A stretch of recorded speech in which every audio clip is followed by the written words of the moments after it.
മാനസാന്തരം വന്നപ്പോൾ സക്കായി ചെയ്ത കാര്യം ഇങ്ങനെ കൺവെൻഷൻ നടത്തുകയല്ല, അത് തെറ്റാന്നല്ല, ഉപവാസ പ്രാർത്ഥന വെച്ചതുമല്ല, കുറച്ച് ലഘുലേഖ അടിച്ചിറക്കിയതല്ല, സ്തോത്രം, പവർ കോൺഫറൻസും ഫയർ മീറ്റിംഗും നടത്തിയതല്ല, അത് തെറ്റാന്നല്ല, നല്ലതാണ്. പക്ഷെ സക്കായിക്ക് മാനസാന്തരം വന്ന് പറഞ്ഞു, ഗുരു പകുതി ദരിദ്രന്മാർക്ക് കൊടുക്കുക. നല്ല മാനസാന്തരമാണ്. പകുതി ദരിദ്രന്മാർക്ക് കൊടുക്കുക. പിന്നെ ആരോടെങ്കിലും വല്ലതും ചതിവായിട്ട് വാങ്ങിച്ചിട്ടുണ്ടെങ്കിൽ 4 മടങ്ങ്. അതാ മാനസാന്തരം. ചെയ്ത തെറ്റിനെ പറ്റി പശ്ചാത്താപം വന്ന് ഏറ്റുപറഞ്ഞ് ഉപേക്ഷിച്ച് കർത്താവിനോട് ചേർന്ന് നിൽക്കുക, അതാ മാനസാന്തരം. നമ്മുടെ പ്രമാണം എന്നാണെന്നറിയാമോ? ഈ കന്നത്തടിച്ചാൽ ഇപ്പുറത്തെ കന്നും കൂടെ കാണിച്ചു കൊടുക്കണം. ശത്രുവിന് വിശക്കുന്നെങ്കിൽ തിന്മാൻ കൊടുക്കണം. 1 നാഴിക നടക്കാൻ നിർബന്ധിച്ചാൽ 2 നാഴിക നടക്കണം. ഉടുപ്പ് ചോദിക്കുന്നവന് പുതപ്പും കൂടെ കൊടുക്കണം.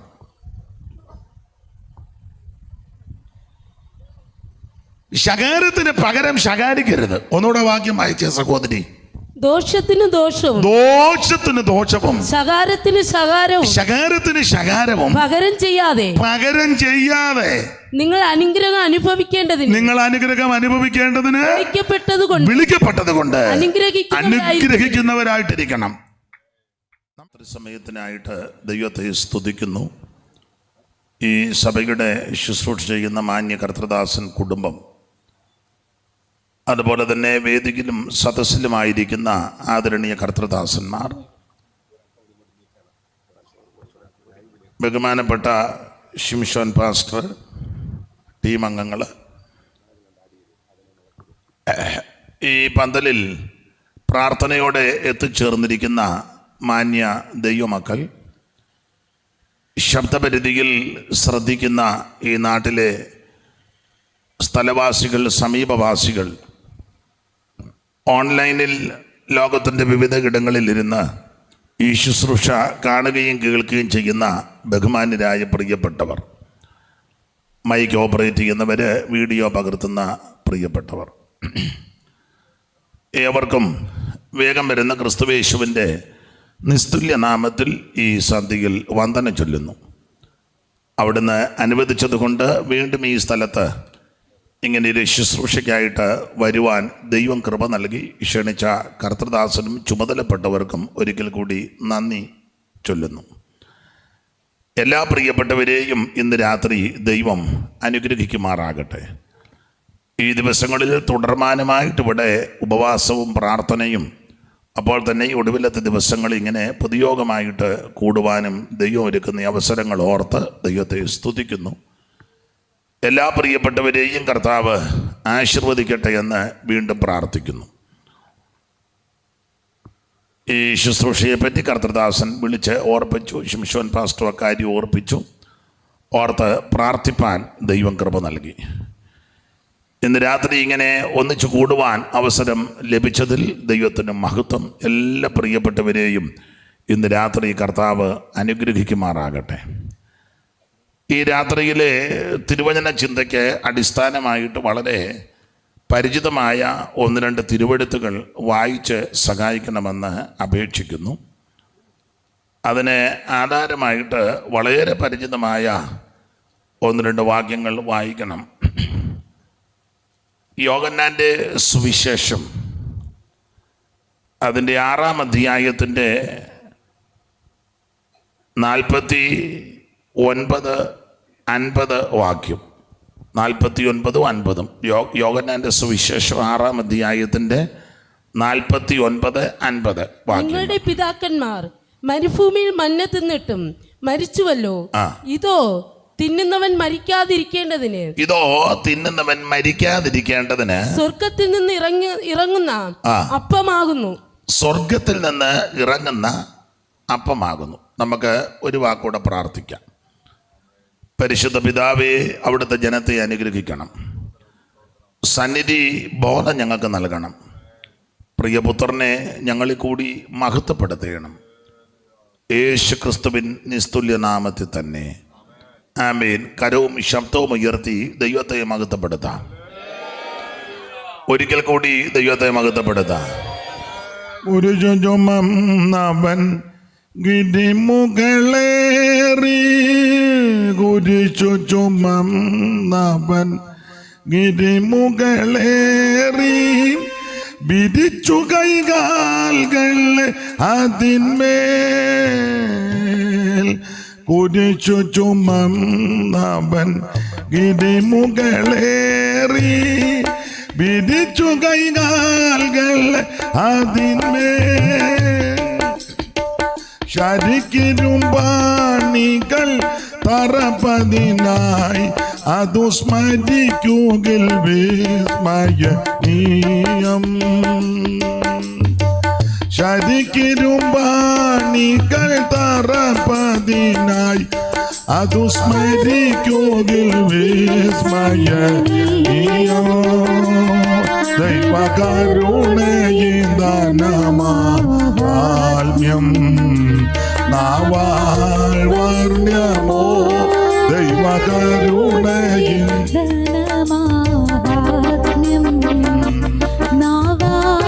വർണ്യമോ.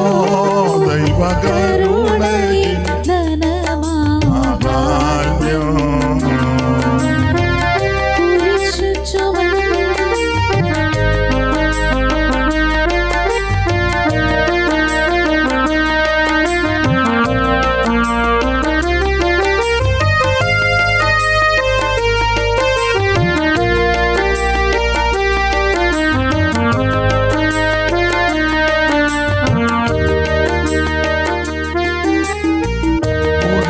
ചുമന്നവൻ ഗിരിമുകളേറി, കുരിശു ചുമന്നവൻ വിരിച്ചു കൈകാലുകൾ, കുരിശു ചുമന്നവൻ ഗിരിമുകളേറി, വിരിച്ചു കൈകാലുകളെ അതിന്മേൽ, ശരിക്കിരുമ്പാണികൾ തറപ്പതിനായി അതു സ്മരിക്കുകിൽ വിസ്മയനീയം. ശരിക്കിരുമ്പാണികൾ തറപ്പതിനായി അതു സ്മരിക്കുകിൽ വിസ്മയനീയം. ദൈവകരുണയും ദാനമാഹാത്മ്യം നാവാൽ വർണ്യമോ. ദൈവകരുണയും നാവാൽ വർണ്യമോ. ദൈവകരുണയും ദേവസുതൻ പശുശാലയിൽ, ദേവസുതൻ പശുശാലയിൽ, ദേവസുതൻ പശുശാലയിൽ, ദേവസുതൻ പശുശാലയിൽ നാരനായി അവതരിച്ചതു കഥയോ. ദേവസുതൻ പശുശാലയിൽ അവതരിച്ചതു കഥയോ. ഭുവനമൊന്നാൻ ചമച്ചവൻ ഒരു ചെറു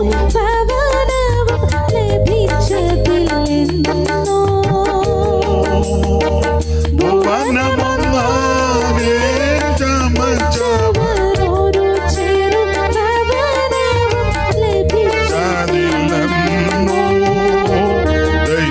ദൈവകരുണയും ദാനമാഹാത്മ്യം നാവാൽ വർണ്യമോ. ദൈവകരുണയും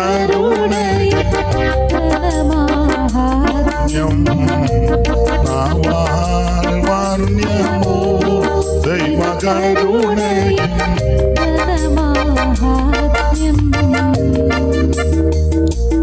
നമ്മുടെ കരമുയർത്തി ഒരിക്കൽ കൂടി ദൈവത്തെ മഹത്വപ്പെടുത്താം. യോഹന്നാന്റെ സുവിശേഷം 6-ാം അധ്യായത്തിൻ്റെ 49-50 തിരുവെടുത്താണല്ലോ വായിച്ചത്. ഒരിക്കൽ കൂടി വായിക്കാം. നിങ്ങളുടെ പിതാക്കന്മാർ മരുഭൂമിയിൽ മന്ന തിന്നിട്ടും നിങ്ങളുടെ പിതാക്കന്മാർ മരുഭൂമിയിൽ മന്ന തിന്നിട്ടും മരിച്ചുവല്ലോ. ഇതോ തിന്നുന്നവൻ മരിക്കാതിരിക്കേണ്ടതിന് മരിക്കാതിരിക്കേണ്ടതിന് സ്വർഗത്തിൽ നിന്ന് ഇറങ്ങുന്ന അപ്പമാകുന്നു. മതി.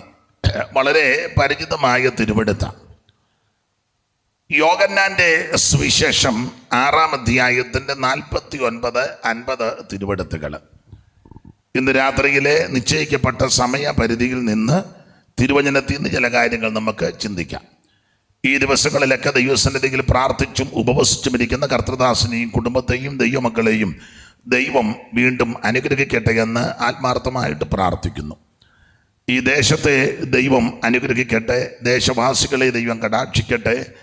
ഈ യോഗങ്ങൾ എല്ലാ പ്രിയപ്പെട്ടവർക്കും അനുഗ്രഹത്തിനും വിടുതലിനും കാരണമായി ഭവിക്കട്ടെ എന്ന് വീണ്ടും പ്രാർത്ഥിക്കുന്നു. യോഹന്നാന്റെ സുവിശേഷം 6-ാം അധ്യായത്തിൽ നിന്നാണ് വായിച്ചത്. ഇവിടെ ഈ ദിവസങ്ങളിലൊക്കെ ആ കാര്യങ്ങൾ വചനത്തിൽ നിന്ന് പറഞ്ഞിട്ടുണ്ടെന്നറിയാം, എങ്കിലും ഒന്നുകൂടെ ആവർത്തിക്കുന്ന, എല്ലായിടത്തും ആവർത്തിക്കുന്നതാ. എന്താണ് സുവിശേഷം? അത് യേശുക്രിസ്തു, ദാവീദിന്റെ സന്തതിയായി ജനിച്ച് മരിച്ചിട്ട് ഉയർത്തെഴുന്നേറ്റ യേശുക്രിസ്തു, അതാണ് സുവിശേഷം. എന്തിനാണ് സുവിശേഷം? സകല മനുഷ്യരും രക്ഷപ്പെടാം. അതിന് പൈസ മുടക്കൊന്നുമില്ല, ഭൗതിക വസ്തുക്കളൊന്നും കൊടുക്കണ്ട. ഒറ്റ വാക്ക് പ്രാർത്ഥിച്ചാൽ മതി, യേശുവേ എന്നെ രക്ഷിക്കണം, ഞാനൊരു പാപിയാ, എന്നെ രക്ഷിക്കണം, എൻ്റെ പാപം മോചിക്കണം, എന്നെ കൈവിടരുത്, എൻ്റെ ഉള്ളത്തിലേക്ക് വരണമെന്ന് ആര് കർത്താവിനോട് പ്രാർത്ഥിക്കും അവരെ യേശു രക്ഷിക്കും. സകല മനുഷ്യർക്കും രക്ഷാകരമായ ദൈവകൃപയാ ക്രിസ്തു. അപ്പോൾ എന്താണ് സുവിശേഷം? അത് യേശു ക്രിസ്തു. എന്തിനാ സുവിശേഷം? സകല മനുഷ്യരും രക്ഷപ്പെടാൻ. ആരാണ് ഈ സുവിശേഷം കേൾക്കേണ്ടത്? എല്ലാവരും ഇത് കേൾക്കണം. 49-ാം സങ്കീർത്തനത്തിൽ വായിക്കുന്നത് ഒന്നുകൂടെ വായിച്ചേ. 49-ാം സങ്കീർത്തനത്തിന്റെ പ്രാരംഭ വാക്യം, അറിവുള്ള വാക്യമായെങ്കിലും ഒന്ന് വായിച്ചോ. സകല ജാതികളുമായുള്ളവരെ ഇത് കേൾക്കണം. അപ്പൊ ഇത് എല്ലാവരും കേൾക്കണം, സകല ആൾക്കാരും കേൾക്കണം. അപ്പോൾ എല്ലാവരും കേൾക്കാൻ കൊള്ളാവുന്ന കാര്യമായി ഇവിടെ ഈ പറയുന്നത് അതാ സുവിശേഷം എന്ന് പറഞ്ഞാൽ യേശു ക്രിസ്തു. എല്ലാവർക്കും കേൾക്കാം. ഈ കേട്ടാലുള്ള ഗുണം എന്താണെന്ന് ചോദിച്ചാൽ, ഒന്ന്, മാനസാന്തരം ഉണ്ടാകും. സുവിശേഷം കേട്ടാൽ മാനസാന്തരം. എല്ലാം വിശദീകരിക്കുന്നില്ല, സമയത്തെയും കൂടെ കണക്കിലെടുത്താൽ. സുവിശേഷം കേട്ടാൽ മാനസാന്തരം. ഒരു വാക്യം വായിച്ചേ, മർക്കോസ് 1-ാം അധ്യായത്തിന്റെ 14 മുതൽ താഴോട്ടുള്ള തിരുവെടുത്ത്. സുവിശേഷം കേട്ടാൽ എന്ത് സംഭവിക്കും? എന്നാൽ യോഹന്നാൻ തടവിലായ ശേഷം യേശു ഗലീലയിൽ ചെന്ന് ദൈവരാജ്യത്തിന്റെ സുവിശേഷം പ്രസംഗിച്ചു. കാലം തികഞ്ഞു, ദൈവരാജ്യം സമീപിച്ചിരിക്കുന്നു. മാനസാന്തരപ്പെട്ട് അപ്പോൾ സുവിശേഷം കേട്ടാൽ ഒന്ന്, മാനസാന്തരം ഉണ്ടാകും. എന്താ ഈ മാനസാന്തരം? ഒറ്റ വാക്ക് പറഞ്ഞാൽ ഒരു തിരിഞ്ഞു വരവ. നേരത്തെ പോയിക്കൊണ്ടിരുന്ന പാതയിൽ നിന്ന് ഒന്ന് തിരിഞ്ഞു വരണം. നേരത്തെ ചെയ്ത പ്രവൃത്തികളിൽ നിന്നെല്ലാം ഒരു തിരിഞ്ഞു വരവ്. നേരത്തെ സംസാരിച്ച രീതികളിൽ നിന്നെല്ലാം ഒരു തിരിഞ്ഞു വരവ്. അതാ മാനസാന്തരം. മാനസാന്തരപ്പെട്ട് കഴിയുമ്പോൾ ജീവിതത്തിനും സ്വഭാവത്തിനുമെല്ലാം മാറ്റം വരും. ഉദാഹരണം, സക്കായിയുടെ മാനസാന്തരം. യേശു എങ്ങനെയുള്ളവനെന്ന് കാണാൻ മുമ്പോട്ടോടി. പുറകോട്ടോടരുത്, മുമ്പോട്ടോടണം. പുറകോട്ടോടിയാൽ നേരത്തെ കണ്ടതൊക്കെയാണ് പിന്നെയും കാണാനുള്ളത്. മുന്നോട്ടോടണം. മുന്നോട്ടോടി ഒരു കാട്ടത്തിയുടെ മുകളിൽ കയറിയിരുന്നു. ആരും കാണരുതെന്നും പറഞ്ഞിരുന്നതാ. യേശു എങ്ങനെയുള്ളവൻ എന്ന് അങ്ങനെ എഴുതിയിരിക്കുന്നത്. യേശു അപ്പൊ കേട്ടിരിക്കുന്നത് പല രീതിയിലാണ് സക്കായി യേശുവിനെ കേട്ടിരിക്കുന്നത്. ചിലർ പറഞ്ഞു നല്ല സൗന്ദര്യമാണ്, ചിലർ പറഞ്ഞു അത്ര സൗന്ദര്യമല്ല, എന്നാലും തരക്കേടില്ല. അപ്പൊ ചിലർ പറഞ്ഞു ഇത് വേശ്യാപുത്രനാണ്. പല അഭിപ്രായമല്ലേ. ചിലർ പറഞ്ഞു ആ പ്രവാചകന്മാരിൽ ഒരുത്തന, ചിലർ പറഞ്ഞു ഇരമ്യാവാണ്, ചിലർ പറഞ്ഞു യോഹന്നാന്റെ തല ഛേദിച്ചെങ്കിലും പുള്ളി ഉയർത്തു വന്നതാ. അപ്പോൾ ചിലർ പറഞ്ഞു ഇവന് യോസേഫിന്റെ മകനല്ല, ചിലർ പറഞ്ഞല്ല യോസേഫിൻ്റെതാ. ചിലരെ പറഞ്ഞു അവന് ഭൂതമുണ്ട്, ചിലർ പറഞ്ഞു ഭൂതമുണ്ടെന്നുള്ളതല്ല, ഭൂതങ്ങളുടെ തലവനെ കൊണ്ടാണ് ഇവനിതെല്ലാം ചെയ്യിപ്പിക്കുന്നതിന് പല അഭിപ്രായം. മറുവശത്തും അഭിപ്രായമുണ്ട്. ചിലർ പറഞ്ഞു അയ്യോ വന്നാൽ വിടുതല, ചിലർ പറഞ്ഞു ഇന്നാളെ ആണ്ട ഒരു കുഷ്ഠരോഗി അന്ന് തൊട്ടുടനെ സൗഖ്യമായി. അപ്പോൾ ചിലർ പറഞ്ഞു ആണ്ട ഒരു കുരുടനെ കാഴ്ച കൊടുത്തു, ചേറ് കുഴച്ച് തുപ്പി ചേറ് കുഴച്ച് വെച്ച് കണ്ണിപ്പുറം ശിലോകം കളത്തിൽ കഴുകി സൗഖ്യമായി. അപ്പോൾ ഒരാൾ പറഞ്ഞു ആ കൂനിയായ സ്ത്രീയെ സൗഖ്യമാക്കി 18 വർഷം. അപ്പോൾ ഒരാൾ പറഞ്ഞു 12 കൊല്ലം രക്തസ്രാവമുള്ള സ്ത്രീക്കും വിടുതൽ കൊടുത്തു. അപ്പോൾ ഒരാൾ പറഞ്ഞു മരിച്ചവൻ്റെ മഞ്ചത്തെ തൊട്ടപ്പം ചെറുക്കൻ ചാടി എഴുന്നേറ്റു. അപ്പോൾ വേറൊരാൾ പറഞ്ഞു മഞ്ചത്തെ തൊട്ടതാ, അത് പിന്നെ മരിച്ച് ചൂടാറുന്നതിന് മുന്നാന്ന് പറഞ്ഞു. ആണ്ട് മരിച്ച് നാറ്റം വെച്ച് 4 ദിവസമായി ലാസർ ഉയർത്തു. ഇതൊക്കെയായി കേൾക്കുന്നത്. അപ്പോൾ സക്കായിക്കൊരാഗ്രഹം എങ്ങനെയുള്ളവനെന്നൊന്ന് കാണണം. നല്ല ആഗ്രഹമാണ്. യേശു എങ്ങനെയുള്ളവനെന്നൊന്ന് കാണണം. അതിന് മുന്നോട്ടാണ് ഓടിയത്. മുന്നോട്ടോടി ഈ കാട്ടത്തിയുടെ മുകളിൽ കയറിയിരുന്നു. യേശു ആ വഴി വന്ന ഉടനെ കർത്താവ് മുകളിലോട്ട് നോക്കി, വേഗം ഇറങ്ങി വരാൻ പറഞ്ഞു. ഇന്ന് രാത്രി നിന്റെ വീട്ടിലാണ്. ആ ഒരു സംസാരത്തിൽ തന്നെ പുള്ളിക്ക് മാനസാന്തരം ഉണ്ടായി. മാനസാന്തരം വന്നപ്പോൾ സക്കായി ചെയ്ത കാര്യം ഇങ്ങനെ കൺവെൻഷൻ നടത്തുകയല്ല, അത് തെറ്റാന്നല്ല, ഉപവാസ പ്രാർത്ഥന വെച്ചതുമല്ല, കുറച്ച് ലഘുലേഖ അടിച്ചിറക്കിയതല്ല, സ്തോത്രം, പവർ കോൺഫറൻസും ഫയർ മീറ്റിംഗും നടത്തിയതല്ല, അത് തെറ്റാന്നല്ല, നല്ലതാ. സക്കായിക്ക് മാനസാന്തരം വന്ന് പറഞ്ഞു, ഗുരു പകുതി ദരിദ്രന്മാർക്ക് കൊടുക്കുക. നല്ല മാനസാന്തരമാണ്. പകുതി ദരിദ്രന്മാർക്ക് കൊടുക്കുക. പിന്നെ ആരോടെങ്കിലും വല്ലതും ചതിവായിട്ട് വാങ്ങിച്ചിട്ടുണ്ടെങ്കിൽ 4 മടങ്ങ്. അതാ മാനസാന്തരം. ചെയ്ത തെറ്റിനെ പറ്റി പശ്ചാത്താപം വന്ന് ഏറ്റു പറഞ്ഞ് ഉപേക്ഷിച്ച് കർത്താവിനോട് ചേർന്ന് നിൽക്കുക, അതാ മാനസാന്തരം. എല്ലാത്തിനും വ്യത്യാസം വരും. അപ്പൊ സുവിശേഷം കേട്ടാൽ നടക്കുന്ന ആദ്യത്തെ പടിയാണ് മാനസാന്തരം. മദ്യപിച്ചുകൊണ്ടിരുന്നവര് അത് നിർത്തും. അതിന് സമരം ചെയ്തിട്ടൊന്നും വലിയ കാര്യമില്ല. ആൾക്കാരെല്ലാം കൂടെ സെക്രട്ടേറിയറ്റിൻ്റെ പടിക്കലും റോഡിൻ്റെ അവിടെയും പന്തൽ കെട്ടിയും സമരമാണ്. എന്നാ മദ്യപിക്കുന്നു, മദ്യം. അതിനൊറ്റ മാർഗമുള്ളൂ, മാനസാന്തരപ്പെട്ടാൽ മതി. അതിന് ഈ കോലാഹലം ഒന്നും ഉണ്ടാക്കണ്ട. മാനസാന്തരം. അപ്പോൾ ചോദിക്കും മാനസാന്തരം എങ്ങനെ വരും? എങ്ങനെ വരുമെന്ന് ചോദിച്ചാൽ എൻ്റെ ഭാഷയാണ്, ഞങ്ങളെ ഉപദേശിമാരെ അനുമാനം തന്ന് വിട്ടാൽ മതി. അടിപിടി ഉണ്ടാക്കത്തില്ല, ബഹളം ഉണ്ടാക്കത്തില്ല, യാതൊരു പ്രശ്നം ഉണ്ടാക്കത്തില്ല, തെറി പറയത്തില്ല, അവന് ആയുധം കാണിച്ച് ഭീഷണിപ്പെടുത്തുകയില്ല, ഭവനവേദനം ചെയ്യത്തില്ല, അനാവശ്യം ഒന്നും പറയത്തില്ല. ഇതുപോലെ ഞങ്ങൾക്ക് ഈ സ്റ്റേജുമൊക്കെ അല്ലെ, സ്റ്റേജില്ലെങ്കിലും വേണ്ട, കവലയിലാണെങ്കിലും നിന്ന് ശാന്തമായിട്ട് പറയാൻ അനുവാദം തന്നാൽ മതി, മാനസാന്തരം ഉണ്ടായിക്കോളൂ. അതിന് റോഡും പിക്കറ്റ് ചെയ്യണ്ട, മന്ത്രിയും തെറി പറയണ്ട, മുഖ്യമന്ത്രിയും തെറി പറയണ്ട, മറ്റ് മന്ത്രിമാരെയും തെറി പറയണ്ട, ബാറിൻ്റെ ഉടമകളെയും അനാവശ്യം പറയണ്ട, കള്ളുഷാപ്പിന് ലൈസൻസ് ഉള്ളവനെ ഒന്നും പറയണ്ട. ഞങ്ങളെ ഉപദേശിമാരെ, എൻ്റെ ഭാഷയാണ്, ഞങ്ങൾക്ക് കുറഞ്ഞതൊരു 10 മണി വരെ പ്രസംഗിക്കാൻ അവസരം തന്നാൽ മതി. ഞങ്ങൾ മുക്കിനും മൂലയ്ക്കും കവലയിലുമൊക്കെ 10 പേര് കൂടുന്നിടത്ത് വിശേഷിച്ച് നിങ്ങളിവിടെ ഓടിപ്പോവുക, ഇവിടെ എങ്ങാനും ഇരിക്കുക വെച്ചുങ്ങളെ. എന്നാൽ പോയിട്ട് വാ അവൾക്ക് കൂട്ടിന് പോവും.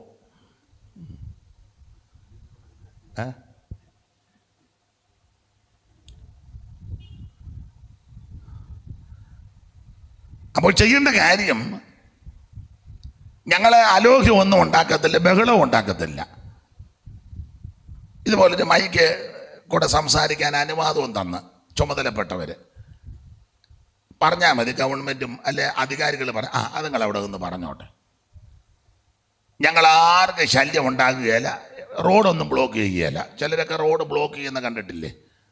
നമ്മൾ പോകുമ്പോൾ റോഡ് അങ്ങ് തടഞ്ഞു വെച്ചത് ഒന്നെങ്കിൽ നമ്മളെ അവിടെ പിടിച്ചിടും, ഇല്ലെങ്കിൽ ചിലർ പറയും അതിലേ കൂടെ പൊക്കോളാം. അഥവാ നമ്മൾ വണ്ടി എങ്ങാനും ഒന്നനക്കിയ എന്നാണെന്ന് പറഞ്ഞ് വണ്ടിക്കൊട്ടൊരു ഒറ്റയടി. നിങ്ങളതൊന്നും കണ്ടിട്ടില്ലേ? ഓ പിന്നെ നിങ്ങളിങ്ങനെ ഇരിക്കുന്നേ. ഈ വക കാര്യങ്ങളൊന്നും ഞങ്ങൾ ചെയ്യത്തില്ല. മൈക്ക് സാങ്ഷൻ അനുവാദം തന്ന് ഞങ്ങൾ ഈ മുക്കിനും മൂലയ്ക്കുമൊക്കെ നിന്ന് ഇതുപോലെ ശാന്തമായിട്ട് വിളിച്ചു പറയും സുവിശേഷം. അത് കേൾക്കുമ്പം മാനസാന്തരം ഉണ്ടാകും. അല്ല, ഇത് മതം മാറ്റാനൊന്നും അല്ല, ഇത് മതം മാറ്റവുമല്ല, സഭ മാറ്റവുമല്ല, സംഘടന മാറ്റുന്നതുമല്ല. ഈ സത്യസുവിശേഷം വിളിച്ചു പറയുക. ഈ സുവിശേഷത്തിന്റെ വിശേഷത ഇതകത്തോട്ട് കയറി കഴിയുമ്പോൾ മാനസാന്തരം ഉണ്ടാകും. പോലീസിന്റെ ലാത്തി കൊണ്ടോ തത്വസംഹിതകൾ കൊണ്ടോ ഗുണ്ടായുസം കൊണ്ടോ അവൻ ഭീഷണിയുടെ സ്വരം കൊണ്ടൊന്നും ഒന്നും നടക്കുകയില്ല. നടക്കുന്നത് ഈ സുവിശേഷത്താൽ നടക്കും. ഏതാ? മാനസാന്തരം. ദൈവദാസി ഒന്നുകൂടെ ആ വാക്യം വായിച്ചേ, 14-ാമത്തെ വാക്യം പെട്ടെന്ന് വായിര്. മർക്കോസ് 1:14 അല്ലയോ ഇപ്പം വായിച്ചതെല്ലാം മറിച്ച് കളഞ്ഞെന്ന് തോന്നുന്നു. എന്നാൽ യോഹന്നാൻ തടവിലായി, എന്നാൽ യോഹന്നാനല്ല, എന്നാൽ യോഹന്നാൻ തടവിലായി ശേഷം അങ്ങനെ യേശു ഗലീലയിൽ ചെന്ന് ദൈവരാജ്യത്തിന്റെ സുവിശേഷം പ്രസംഗിച്ചു. ദൈവരാജ്യത്തിന്റെ സുവിശേഷം പ്രസംഗിച്ചു. കാലം തികഞ്ഞു, ദൈവരാജ്യം സമീപിച്ചിരിക്കുന്നു, മാനസാന്തരപ്പെട്ട് സുവിശേഷത്തിൽ വിശ്വസിപ്പിൻ. അപ്പോൾ സുവിശേഷം കേട്ടാൽ മാനസാന്തരം ഉണ്ടാകും. അതാ സുവിശേഷം കേട്ട ഒരു തിരിഞ്ഞു വരവ്, വഷളത്വമെല്ലാം വിടും. അതായത് മാനസാന്തരം. ആ സുവിശേഷമാണ് ഈ ദിവസങ്ങളിൽ ഇവിടെ മുഴങ്ങിക്കൊണ്ടിരിക്കുന്നത്. അത് പല രീതികളിലാണെന്നുള്ളൂ. പാട്ടിൽ കൂടി ഇവർ പാടുന്ന പാട്ടിനകത്തൊക്കെ സുവിശേഷമാണ്. പ്രാർത്ഥിക്കുമ്പോൾ ദൈവദാസന്മാരൊക്കെ പ്രാർത്ഥിക്കുമ്പോൾ അതിനകത്തൊക്കെ സുവിശേഷമുണ്ട്. വാക്യം വായിക്കുമ്പോൾ അതെല്ലാം സുവിശേഷമാണ്. ഞങ്ങളെപ്പോലുള്ളവർ വന്ന് സംസാരിക്കുന്നതെല്ലാം അതിൻ്റെ പ്രധാനപ്പെട്ട വിഷയം സുവിശേഷമാണ്. ഈ സുവിശേഷം കേട്ടാൽ മാനസാന്തരം ഉണ്ടാകും. അപ്പം എന്താണ് സുവിശേഷം? അത് യേശു ക്രിസ്തു. എന്തിനാ സുവിശേഷം? സകല മനുഷ്യരും രക്ഷപ്പെടാൻ. ആരായത് കേൾക്കേണ്ടത്? സകല ആൾക്കാരും ഇത് കേൾക്കണം. കേട്ടാനുള്ള ഗുണം അതാ. ഒന്ന്, മാനസാന്തരം. 2, ഈ സുവിശേഷം കേട്ടാൽ സ്നാനം നടക്കും. സ്നാനം. ഷണ്ണൻ ദൈവാലയത്തിൽ പോയിട്ട് തിരിച്ചു വന്നപ്പോൾ തിരുവെടുത്ത് വായിച്ചുകൊണ്ടിരിക്കുക. തേരിനകത്ത് പീലിപ്പോസ് ചേർന്ന് നടന്നു. തേരിനകത്ത് കയറി 2 പേരും തമ്മിൽ കണ്ടു. എന്തുവാ വായിക്കുന്നതെന്ന് ചോദിച്ചു. തിരുവെടുത്ത്. ഏത് ഭാഗമാണ്? യെശയ്യാവ്. അതിലേത് ഭാഗമാണ്? അറുക്കാനുള്ള ആടയെ പോലെ എന്നെ എണ്ണുന്നു, ആ ഭാഗമാണ്. അപ്പോൾ ചോദിച്ചു, വായിക്കുന്നത് ഗ്രഹിക്കുന്നുണ്ടോ? അപ്പം പറഞ്ഞു, ഗ്രഹിക്കുന്നൊന്നുമില്ല, അങ്ങ് വായിക്കുന്നേ ഉള്ളൂ. എന്നും വായിക്കും, രാവിലെയും വായിക്കും, വൈകിട്ടും വായിക്കും. വായനാഭാഗവും ഉണ്ട്. അത് പ്രത്യേക സ്ഥലത്ത് എന്ന് പ്രത്യേക ആൾക്കാർ നിന്നങ്ങ് വായിക്കുന്നേ ഉള്ളൂ. അങ്ങനെയൊക്കെ ഉണ്ട്, ചിലർക്കുണ്ട് വായനാഭാഗം. അത് തന്നെ അച്ചടിച്ച് വെച്ചിട്ടുണ്ട്, വായനാഭാഗം. അത് വായിക്കാൻ പ്രത്യേക സ്ഥലവും ഉണ്ട്. ചിലയിടത്ത് പ്രത്യേക ആൾക്കാരെ നിയമിച്ചിരിക്കുക. പക്ഷേ വായിക്കുന്നത് ഗ്രഹിക്കുന്നുണ്ടോ? അപ്പം ഷണ്ണം പറഞ്ഞു, അയ്യോ, ഒരുവൻ പൊരുള് തിരിച്ചു തരാഞ്ഞാൽ എങ്ങനെ ഗ്രഹിക്കും? അപ്പൊ പീലിപ്പോസ് ഉപദേശി ആ തിരുവെടുത്ത് അടിസ്ഥാനമാക്കി പൊരുള് തിരിച്ചു സുവിശേഷം പറഞ്ഞു. വായിച്ചേ, 8-ാം അധ്യായത്തിന്റെ 35 മുതൽ വായിക്കണം. 8-ാം അധ്യായത്തിന്റെ 35. ഫിലിപ്പോസ് ഈ തിരുവെഴുത്ത് ആധാരമാക്കി അവനോട് യേശുവിനെ കുറിച്ചുള്ള സുവിശേഷം അറിയിപ്പാൻ തുടങ്ങി. അടുത്തത്, അവർ ഇങ്ങനെ വഴി പോകുമ്പോൾ അങ്ങനെ സുവിശേഷം അറിയിക്കുക. ഈ തിരുവെടുത്ത് അടിസ്ഥാനമാക്കി ആധാരമാക്കി യേശുവിനെ പറ്റിയുള്ള സുവിശേഷം. അതാ സുവിശേഷം. ആ സുവിശേഷം ഇങ്ങനെ അറിയിച്ചു. അങ്ങനെ അറിയിച്ചറിയിച്ച് വഴി പോകയിൽ. അടുത്തത്, വെള്ളമുള്ള ഒരു സ്ഥലത്തെത്തിയപ്പോൾ ഷണ്ണൻ തേരിന്നെടുത്ത് ചാടിയെന്നല്ല, ഇതാ വെള്ളം. പുള്ളി തേരിനകത്തിരുന്ന് പീലിപ്പോസ് ഉപദേശിച്ചോട് പറഞ്ഞു, ഉപദേശി, വെള്ളം. ഞാൻ സ്നാനമേൽക്കുന്നതിന് എന്ത് വിരോധം എന്ന് പറഞ്ഞു. അപ്പോൾ ഈ സുവിശേഷം നന്നായിട്ട് പറഞ്ഞപ്പോൾ അതിനകത്ത് സ്നാനമുണ്ട്. അതുകൊണ്ടല്ലയോ വെള്ളം കണ്ടപ്പോൾ പറഞ്ഞത് സ്നാനമേക്കുന്നതിന് വിരോധം എന്നാന്ന്. ശരിക്ക് സുവിശേഷം പറഞ്ഞാൽ അതിനകത്ത് സ്നാനവും പറയണം. രക്ഷ മാത്രം പറഞ്ഞാൽ സുവിശേഷം പൂർണ്ണമാകുകയില്ല. ഇല്ല, സ്നാനം. ഈ സ്നാനം പെന്തിക്കോസുകാർ കണ്ടുപിടിച്ചതല്ല. ചില ആൾക്കാർ ധരിച്ചേക്കുന്ന പെന്തിക്കോസുകാർ കണ്ടുപിടിച്ചത് അല്ല, വേദപുസ്തകത്തിലെ കാര്യമാണ്. നിങ്ങൾക്കറിയാമല്ലോ, വേദപുസ്തകത്തിൻ്റെ നിഴലും പൊരുളുമൊക്കെ തിരിക്കുമ്പോൾ ആദ്യത്തെ സ്നാനം നോഹയുടെ കാലത്താണ്. ഒത്തിരി പേരൊന്നും സ്നാനപ്പെട്ടില്ല. എത്ര പേരാ? 8 പേര്. എല്ലാ കാലത്തും അങ്ങനെ എല്ലാവരും ഒന്നും സ്നാനപ്പെടുകയല്ല. എല്ലാവരുടെ കൂട്ടമായിട്ട് സ്നാനപ്പെടുമ്പോൾ ഓർത്തോണം അത് മാനസാന്തര സ്നാനം ഒന്നും അല്ല, ഒരിളക്കം ഉണ്ടായതാണ്. ചില പറയത്തില്ലയോ 1000 പേര് ഒന്നിച്ച് മുങ്ങി, അത് ശരിക്കും മാനസാന്തരമൊന്നും ആയിരിക്കുകയല്ല. അവൻ മുങ്ങി എന്നാൽ ഞാനും മുങ്ങിയേക്കാം, നിങ്ങൾ മുങ്ങുന്നു എന്നാൽ നമുക്കെല്ലാം കൂടെ ഒന്നിച്ച് മുങ്ങിയേക്കാം, അതൊന്നും ശരി മാനസാന്തരമല്ല. കുസ്തന്തീനോസിൻ്റെ കാലത്തൊക്കെ ചരിത്രം പഠിക്കുന്നവർക്കറിയാം. അപ്പോൾ ആദിമ കാലത്ത് 8 പേര് സ്നാനപ്പെട്ടു. നോഹയും നോഹയുടെ ഭാര്യയും 3 ആമ്പിള്ളേര് ഷേമും ഹാമും യാഫേത്തും അവരുടെ 3 ഭാര്യമാരും. അങ്ങനെ 3 3 6 2 8 പേര്. പത്രോസാക്കാരി എടുത്ത് പറഞ്ഞു, ഇത് സ്നാനത്തിനൊരു മുൻകുറി. എല്ലാവരും ഒന്നും സ്നാനപ്പെട്ടില്ല, 8 പേരേ ഉള്ളൂ. 8 പേര്. പക്ഷെ എല്ലാവരും ആരാധിച്ചെന്നുണ്ട്. എല്ലാവരും ആരാധിക്കുന്നുണ്ട്. പക്ഷെ സ്നാനപ്പെട്ടത് 8 പേരേ ഉള്ളൂ.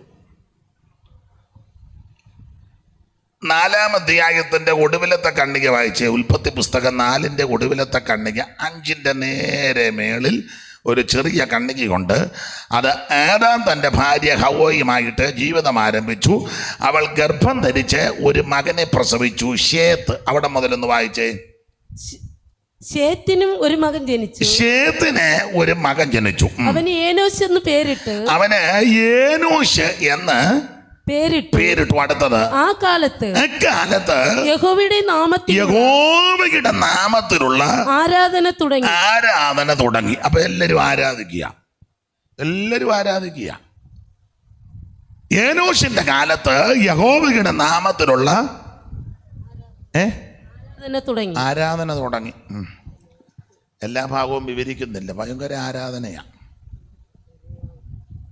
അപ്പം നിങ്ങൾ എന്തിക്കും ആരാധനയ്ക്ക് തമ്പേറ് മാത്രമാണെന്ന് തോന്നുന്നു. അല്ല, എനിക്ക് തോന്നുന്നു ഇന്നത്തെ കാലം പോലെയുള്ള ആരാധനയാണ്. അതെ, കാരണം അവിടെ ഒരു പദമുണ്ട്. ആ കാലത്തെ പറ്റി എടുത്തിരിക്കുന്നത് വേണുവും കിന്നരവും ഒക്കെ ഉണ്ടെന്നാ. അടാ 4-ാം അധ്യായത്തിൻ്റെ 19 മുതലൊന്ന് വായിച്ചേ. ലാമേക്ക് 2 ഭാര്യമാരെടുത്തു, ആദയും സില്ലയും. അടുത്ത വാക്യം. യാബാലിനെ പ്രസവിച്ചു. അവൻ കൂടാരവാസികൾക്കും പശുപാലകന്മാർക്ക് പിതാവായി. എന്റെ ഭാഷ പറഞ്ഞ ടെന്റ് കെട്ടിയുള്ള ആരാധന. കൂടാരവാസി കൂടാരം, ടെന്റ് മേക്കർ. നിങ്ങൾക്ക് മനസ്സിലാകുന്നില്ല. വലിയ ടെന്റ് ഇതുപോലൊന്നുമല്ല, ഇതൊക്കെ ചെറുത്, ഇതൊക്കെ സാമ്പിളാണ്. ഭയങ്കരൻ ടെന്റ്. കൂടാരവാസികൾക്കും പശുപാലകന്മാർക്കും. അടുത്ത വാക്യമായിരുന്നു. അവന്റെ സഹോദരൻ, അവന്റെ ബ്രദറാണ് യൂബാൽ. അടുത്തത് അവൻ കിന്നരവും വേണുവും ഉപയോഗിക്കുന്ന എല്ലാവർക്കും. കിന്നരവും വേണുവും പ്രയോഗിക്കുന്ന എല്ലാവർക്കും. അതാ എനിക്ക് ആ പദം കിട്ടണം, അതിനാ ഞാൻ ഒന്നുകൂടെ വായിപ്പിച്ച. ഒന്നുകൂടെ വായിരും. കിന്നരവും വേണവും പ്രയോഗിക്കുന്ന എല്ലാവർക്കും. കിന്നരവും വേണുവും പ്രയോഗിക്കുന്ന എല്ലാവർക്കും പിതാവായി തീർന്നു. അപ്പം അന്നത്തെ വർഷിപ്പിന്റെ മെത്തേഡാ ടെന്റ് കെട്ടിയുള്ള ആരാധനയും കിന്നരവും വേണു. ഫ്ലൂട്ടും ഒക്കെ നന്നായിട്ട് കൈകാര്യം ചെയ്യും. കിന്നരമൊക്കെ വായിക്കും. തമ്പേറും സൈട്രമും കിന്നരവും മൃദംഗവും തബലയും ഹാർമോണിയവും എല്ലാ ഉപകരണങ്ങളും, വാദ്യ ഉപകരണങ്ങൾ. നല്ല ആരാധനയാണ്, വർഷിപ്പാണ്. വലിയ ടെന്റ് അടിച്ച സകല വാദ്യ ഉപകരണങ്ങളും ഉണ്ട് വർഷിപ്പിന്. കാരണം 4-ാം അധ്യായത്തിനൊടുവിൽ ആരാധന തുടങ്ങിയെന്നല്ലേ. അപ്പൊ ആരാധന ഇതെല്ലാം ഉണ്ട്. വർഷിപ്പ് ലീഡർമാരും പ്രൈസ് ആൻഡ് വർഷിപ്പിന്റെ ലീഡർമാരും കിന്നരവും വേണുവും ഒക്കെ ഉപയോഗിക്കുന്നവരും വാദ്യ ഉപകരണങ്ങൾ നന്നായിട്ട് അനായാസേന വളരെ അസാധ്യമായി കൈകാര്യം ചെയ്യുന്ന ആൾക്കാർ തെറ്റാന്നൊന്നുമല്ല, എല്ലാം ഉണ്ട്. കാരണം അക്കാലത്ത് യഹോവയുടെ നാമത്തിലുള്ള ആരാധന തുടങ്ങി. എല്ലായിടത്തും ആരാധനയാണ്, എല്ലാ ഇടങ്ങളിലും ഉണ്ട് ആരാധന, ഭയങ്കര വർഷിപ്പ്. വർഷിപ്പ് ശക്തമാ. പക്ഷേ 6-ാം അധ്യായത്തിന്റെ 1 വായിച്ചേ. മനുഷ്യ ഭൂമിയിൽ പെരുകി തുടങ്ങി. ഇഷ്ടംപോലെ ആളും ഉണ്ട് കേട്ടോ, ഭയങ്കര കൂട്ടവുമാ, പെരുകി തുടങ്ങി. അടുത്തത്, അവർക്ക് പുത്രിമാർ ജനിച്ചപ്പോൾ പിന്നെ ദൈവത്തിന്റെ പുത്രന്മാർ മനുഷ്യരുടെ പുത്രിമാരെ സൗന്ദര്യമുള്ളവരെന്ന് കണ്ടിട്ട് തങ്ങൾക്ക് ബോധിച്ച ഏവരെയും ഭാര്യമാരായി എടുത്തു. അവിടെ മതി പദം കണ്ടോ, ബോധിച്ച, അത് മതി. അവ എല്ലാവരും ആരാധിക്കുക. പക്ഷെ ആരാധനക്കാരുടെ രീതി ബോധിച്ച പോലെ. കിന്നരമുണ്ട്, വേണുണ്ട്, ഉപകരണങ്ങളെല്ലാം ഉണ്ട്, കണ്ടമാനം ആളുമുണ്ട്, പെരുകി തുടങ്ങിയെന്ന. നമ്മൾ ചിലയിടത്തൊക്കെ പറഞ്ഞില്ലേ, അയ്യോ ഭയങ്കര ആളാ. ആദ്യത്തെ സെഷന് 50,000, രണ്ടാമത്തെ സെഷന് 25,000, പിന്നെ അങ്ങ് ഭയങ്കര ആളാ. നല്ല കാര്യം. പക്ഷെ മിക്കവരും ബോധിച്ച പോലെ നടക്കുന്നത്, ബോധിച്ച പോലെ. ഈ ന്യായാധിപന്മാരുടെ പുസ്തകത്തിൽ ഉണ്ട്, താന്താങ്ങൾക്ക് ബോധിച്ച പോലെ, താന്താങ്ങൾക്ക് ബോധിച്ച പോലെ. ഈ ആരാധനക്കാരല്ല ഇങ്ങനെ മിക്കവരും. മാത്രമാണോ ആരാധന ശക്തമായിട്ട് നിൽക്കുമ്പോഴും മനോഭാവം എന്നാന്നറിയാമോ? 21-ാം വാക്യം വായിച്ചേ, 4-ന്റെ. അവന്റെ സഹോദരന് യൂബാൽ എന്ന് പേര്. അവന്റെ സഹോദരന് യൂബാൽ എന്ന് പേര്. കിന്നരവും വേണും പ്രയോഗിക്കുന്നവർക്ക് തലതൊട്ടപ്പനായിരുന്നു. അടുത്ത വാക്യം, സില്ല തൂബൽ കൈയിനെ പ്രസവിച്ചവൻ ചെമ്പ് കൊണ്ടും ഇരുമ്പ് കൊണ്ടുമുള്ള ആയുധങ്ങളെ തീർക്കുന്നവനായി. ഇപ്പറേ വേണുവും കിന്നരം ഉണ്ട്, അപ്പറേ ആയുധം എല്ലാം ഉണ്ട് ആരാധനയ്ക്ക്. അങ്ങനല്ലേ? ഞാൻ പറയാറുണ്ട്, നമ്മുടെ സഭാകളിലൊക്കെ പരിശോധിച്ചാൽ ഇതുപോലെ ഓർഗണ്, തമ്പേർ, മിക്ക സഭയിലും ഒരു വശം പൊട്ടിയ തമ്പേറാ. നമ്മുടെ ആലയത്ത് വന്ന് ഇനിയും ഈ ഗവൺമെൻറ് ഉദ്യോഗസ്ഥരോ ചുമതലപ്പെട്ടവരോ പരിശോധിച്ചാൽ ഇതൊക്കെ കിട്ടുകയുള്ളൂ. എന്നാൽ ചില ഇടങ്ങളിലൊക്കെ ചെന്ന് പരിശോധിച്ചാൽ ഇത് മാത്രമാണോ കിട്ടുന്നേ? മിണ്ടുന്നില്ല നിങ്ങളാരും. എന്തൊക്കെയാ കിട്ടുന്നെന്ന് എനിക്കറിയത്തില്ല, കാരണം ഞാൻ കണ്ടിട്ടില്ല. എന്നാൽ ചിലര് പറഞ്ഞു കേട്ടതിൻ്റെ വെളിച്ചത്തിൽ ഓർഗണും തമ്പേറും മാത്രമല്ല കിട്ടുന്നത്. അതല്ലേ ഇവിടെ എഴുതിയേക്കുന്നത്? എന്തുവാക്കിയാ? ചെമ്പ് കൊണ്ടും ഇരുമ്പ് കൊണ്ടുമുള്ള ആയുധങ്ങളെ തീർക്കുന്നവനായി. അയ്യോ, ആരാധനയ്ക്ക് എന്തിനാ ആയുധം?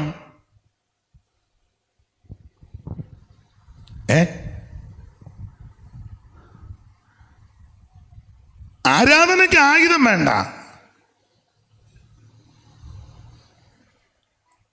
ആയുധമെടുത്തുള്ള ആരാധന ദൈവാരാധനയല്ല. മിണ്ടുന്നില്ല. പേടിച്ചിരിക്കുന്നതാണോ, ഇഷ്ടപ്പെടാതിരിക്കുന്നതാണോ, അത് എന്തുവാ രീതി എന്ന് പിടികിട്ടുന്നില്ല. ദൈവമക്കളോടൊരു കാര്യം പറയാം, ആരാധനയ്ക്ക് പോകുമ്പോൾ ആയുധം ഒന്നും വേണ്ട കേട്ടോ. ആരാധനയ്ക്ക് പോകുമ്പോൾ ഇത് മതി. പിന്നെ ഒക്കെന്നെങ്കിലും ഒരു പാട്ട് പുസ്തകം കൂടി ഇരുന്നോട്ടെ. ഇതാ ആരാധനയ്ക്ക് ഇത് മതി. ആരാധനയ്ക്ക് ആയുധം ഒന്നും വേണ്ട. ആയുധമെടുത്തും ആയുധം കാട്ടിയും ആയുധം കറക്കിയുമുള്ള ആരാധന ദൈവാരാധനയല്ല. അതിനാ യേശു ഇങ്ങനെ പഠിപ്പിച്ച് ആയുധം എടുത്തപ്പോൾ ഉറയിലിടാൻ പറഞ്ഞു. ഉറയിലിട്. വാളെടുക്കുന്നവൻ വാളാലെ. ദൈവത്തിന് മഹത്വം. വാളിടും, താഴെ ഇടാൻ പറഞ്ഞു. അപ്പൊ ഇവിടെ ചെമ്പ് കൊണ്ട് ഇരുമ്പ് കൊണ്ടുമുള്ള ആയുധം. അപ്പം മനുഷ്യന്റെ രീതി, ആരാധനയ്ക്ക് ഒരു കുറവുമില്ല കേട്ടോ. ഏനോശിന്റെ കാലത്ത് ആരാധന തുടങ്ങി എല്ലാവരും ആരാധിക്കുക. പക്ഷെ ആരാധിക്കുമ്പോൾ തന്നെ ഇരുമ്പിന്റെ ചെമ്പിന്റെ ആയുധമുണ്ട്, പോതിച്ച പോലെ നടക്കുന്നു, ആള് പെരുകുന്നു. ഇനി അടുത്ത എല്ലാ ഭാഗവും എടുക്കുന്നില്ല, അത് താഴോട്ട് വായിച്ചു. 1-2 കാര്യം പറയാം. തൂബാൽ കൈയിന്റെ പെങ്ങൾ നയമ ലാമേക്ക് തന്റെ ഭാര്യമാരോട് പറഞ്ഞു. ഈ ആരാധിക്കുന്ന കക്ഷികളെല്ലാം കൂടെ ലാമേക്ക് തന്റെ ഭാര്യമാരോട്, ആദായും സില്ലായും ആയുള്ളവരെ എന്റെ വാക്ക് കേൾപ്പിൻ. ലാമേക്കിൻ ഭാര്യമാരെ എന്റെ വചനത്തിന് ചെവി തരുവിൻ. പുള്ളിയുടെ വചനത്തിന് ചെവി കൊടുക്കണം. പുള്ളി എന്തോ വചനമാ പറയുന്നത്? അടുത്ത വാക്യം, എന്റെ മുറിവിന് പകരം ഇതാ ഞാൻ പകരം ചെയ്യുമെന്ന്. അതാ വചനം. ഒന്നുകൂടെ പദം ഒന്ന് വായിച്ചേ. എന്റെ മുറിവിന് പകരം. അയ്യോ, പകരം ചെയ്യുന്നത് ദൈവാരാധനയല്ല. മനസ്സിലാകുന്നുണ്ടോ? അത് ദൈവികമല്ല. എന്നോട് ചെയ്തതിന് പകരം ചെയ്യുമെന്ന് ദൈവമക്കൾ പറയരുത്. പകരം ചെയ്യുന്നതും പകരം പ്രവർത്തിക്കുന്നതും ദൈവികമല്ല. പക്ഷെ ഇന്ന് മുഴുവൻ കണ്ടുവരുന്ന എല്ലാം പകരം ചെയ്യുന്നതാ. ഞങ്ങളുടെ ആളിൻ്റെ വലത്തെ കൈ വെട്ടിയെങ്കിൽ അവൻ്റെ ഇടത്തെ കൈ, അതാണോ ആരാധന? ഞങ്ങളുടെ കൂട്ടത്തിലെ ഒരുത്തനെ തൊട്ടാൽ കാണുന്നവനെ ഞങ്ങൾ തട്ടും. ഇതാണോ ആരാധന? മറ്റുള്ളവന്റെ പെടലി എടുക്കുന്നതല്ല ആരാധന. മറ്റുള്ളവനെ കൊല വിളിക്കുന്നതല്ല ആരാധന. പകരം ചെയ്യുന്നതും ആരാധനയല്ല. എന്നെ നിങ്ങൾക്കെല്ലാവരും പ്രയാസം ഇങ്ങനെ പറഞ്ഞിട്ടായിരിക്കുമല്ലോ. പിന്നെ എന്നെ പകരം ചെയ്യണമെന്ന് പറയണോ? അതായിരുന്നു ഞാൻ കുറച്ചുകൂടെ ഇളക്കം ഉണ്ടായേനെ. എനിക്ക് ഒക്കത്തില്ല. കാരണം ഇതിനകത്തെ പ്രമാണം ശകാരത്തിന് പകരം ശകാരിക്കരുത്. 3:9 ഒന്ന് വായിച്ചേ. പത്രോസിന്റെ 1-ാം ലേഖനം 3-ാം അധ്യായത്തിന്റെ 9-ാമത്തെ വാക്യമല്ലേ? ഒന്ന് വായിച്ചേ, പെട്ടെന്ന് വായിര്. ദോഷത്തിന് ദോഷവും ശകാരത്തിന് ശകാരവും പകരം ചെയ്യരുതെന്നാണ് ഈ പുസ്തകം പഠിപ്പിക്കുന്നത്. പക്ഷെ ലാമേക്കിന്റെ ആരാധന പകരം ചെയ്യുമെന്ന്. ഇതെല്ലാം മനുഷ്യന്റെ ആ സ്വഭാവ വൈകല്യങ്ങളാണ്. എൻ്റെ പ്രിയരെ, നിങ്ങളെ ആരെങ്കിലും പഠിച്ചാൽ ഒന്നും പറയരുത്, നിന്ദിച്ചാലും ഒന്നും പറയരുത്. പിന്നെ എൻ്റെ ഭാഷ പറയാം, സ്തോത്രം പറഞ്ഞോണം. മിക്കവാറും നമ്മുടെ പ്രമാണം എന്നാണെന്നറിയാമോ? ഈ കന്നത്തടിച്ചാൽ ഇപ്പുറത്തെ കന്നും കൂടെ കാണിച്ചു കൊടുക്കണം. ശത്രുവിന് വിശക്കുന്നെങ്കിൽ തിന്മാൻ കൊടുക്കണം. 1 നാഴിക നടക്കാൻ നിർബന്ധിച്ചാൽ 2 നാഴിക നടക്കണം. ഉടുപ്പ് ചോദിക്കുന്നവന് പുതപ്പും കൂടെ കൊടുക്കണം.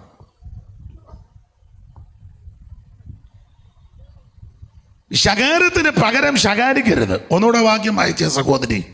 ദോഷത്തിന് ദോഷവും ശകാരത്തിന് ശകാരവും പകരം ചെയ്യാതെ നിങ്ങൾ അനുഗ്രഹം അനുഭവിക്കേണ്ടതിന് വിളിക്കപ്പെട്ടത് കൊണ്ട് അനുഗ്രഹിക്കുന്നവരായിട്ടിരിക്കണം. നമുക്ക് പ്രമാണം അതാ. 2 പേര് തമ്മിൽ കണ്ടു, സ്തോത്രം, ദൈവം അനുഗ്രഹിക്കട്ടെ, ഇതേ പറയാവൂ. ഇത് പറഞ്ഞേച്ചാൽ അവൻ പോയി കഴിയുമ്പോൾ പറയരുത് അവൻ ശരിയാകുകയല്ല, അങ്ങനെയും പറയരുത്. ചിലരങ്ങനെ കൈ കൊടുത്തു കഴിഞ്ഞാൽ സ്തോത്രം, എന്തുകൊണ്ട് വിശേഷം, സൗഖ്യമാണ്, ദൈവം അനുഗ്രഹിക്കട്ടെ. അവൻ അങ്ങോട്ട് പോയി നമ്മൾ ഇങ്ങോട്ട് വന്ന കൂടെ അവനെ ദൈവം അനുഗ്രഹിക്കുക, അവനെ കണ്ടോണം, അവനെ. ഇത് പറയരുത്. മനസ്സിലാകുന്നുണ്ടോ? നമ്മൾ അനുഗ്രഹം അനുഭവിപ്പാൻ വിളിക്കപ്പെട്ടവരാ. അതുകൊണ്ട് അന്യോന്യം അനുഗ്രഹിക്കണം, പകരം ചെയ്യരുത്. ഇവിടെ ലാമേക്ക് ഭാര്യമാരോട് പറയുക, എൻ്റെ മുറിവിന് പകരം. ഒന്നുകൂടെ വായിച്ച വാക്യം, ഉൽപ്പത്തിയിലെ, എൻ്റെ മുറിവിന് പകരം ഞാനൊരു പുരുഷനെയും എന്റെ പരിക്കിന് പകരം ഒരു യുവാവിനെയും കൊല്ലും. എങ്ങനെയുണ്ട് ആരാധനക്കാര്? കൊല്ലുവെന്ന്. കൊല്ലുന്ന ആരാധനയല്ല, സത്യാരാധനയുടെ വിശേഷത മരിച്ചവൻ ഉയർക്കുന്നതാ. നമ്മുടെ ആരാധന തമ്മിൽ തല്ലുന്നതും തല കീറുന്നതും കൊല്ലുന്നതും കൊലവിളി നടത്തുന്ന ആരാധനയല്ല. നമ്മുടെ ആരാധന സത്യാരാധന, ദൈവാരാധന, മരിച്ചവരെ ഉയർപ്പിക്കുന്ന ആരാധനയാണ്. ദൈവത്തിന് മഹത്വം. ഞാൻ ഇങ്ങനെ പറഞ്ഞാൽ അങ്ങനെ ഞാനങ്ങ് പറയും, ആ ഭാഗത്ത് തന്നെ നിന്ന് പറയും, നിങ്ങൾ ഇരുന്ന് കേൾക്കുകയും ചെയ്യും. എന്നിട്ട് നിങ്ങൾ പോകാൻ നേരത്ത് പറയും, കുഴപ്പമില്ല, എന്നായിരുന്നു വായിച്ച ഭാഗത്തോട്ടൊന്നും പുള്ളി വന്നില്ലെന്ന് നിങ്ങൾ പറയും. അതുകൊണ്ട് ആ ഭാഗം പെട്ടെന്ന് വിട്ടേക്കാം. ദൈവത്തിന് മഹത്വം. 4-ാം അധ്യായത്തിൻ്റെ ഒടുവിൽ എല്ലാവരും ആരാധിക്കുക. അക്കാലത്ത് ഏനോഷിൻ്റെ കാലത്ത് യഹോവയുടെ നാമത്തിലുള്ള ആരാധന എല്ലാവരും ആരാധിക്കുക. പക്ഷേ രക്ഷപ്പെട്ടത് എത്ര പേരാണെന്നറിയാമോ? 8 പേര്. ബാക്കി ആരാധിച്ച മുഴുവൻ എണ്ണവും വെള്ളം കുടിച്ച് ചാത്തു. പകരം ചെയ്യാൻ പോയവരും കൊല്ലാൻ പോയവരും കിന്നരവും വേണുമൊക്കെ നന്നായിട്ട് ഊതുകയും മീട്ടുകയും ചെയ്തവരും ഭയങ്കര ആൾക്കാരുടെ പെരുപ്പം പ്രഹസനമൊക്കെ കാണിച്ച് നടന്നവരും ടെൻ്റടിച്ചവരും മിടുക്കന്മാരും കഴിവുള്ള മുഴുവൻ എണ്ണവും വെള്ളം കുടിച്ച് ചത്തു. പക്ഷേ രക്ഷപ്പെട്ടത് 8 പേരാണ്. ആ 8 പേരുടെ വിശേഷത എന്നാണെന്നറിയാമോ? പറഞ്ഞ പ്രമാണത്തിൽ നിന്നു. ആ പ്രമാണം ഇതാ: 300 മുഴം നീളവും 50 മുഴം വീതി 30 മുഴം ഉയരവും ആയിട്ടൊരു പെട്ടകം ഉണ്ടാക്കണം. പ്രമാണം അതാ. കണക്കുണ്ട്. 300 മുഴം നീളം, 50 മുഴം വീതി, 30 മുഴം ഉയരം, ഒറ്റ വാതില്, 3 തട്ട്, പല കിളിവാതില്. ഇതിനകത്തോട്ട് കയറാൻ ഒറ്റ വാതിലുള്ളൂ പെട്ടകത്തിന്. ഈ വാതിലിൽ കൂടെ വേണം അകത്ത് കയറാൻ.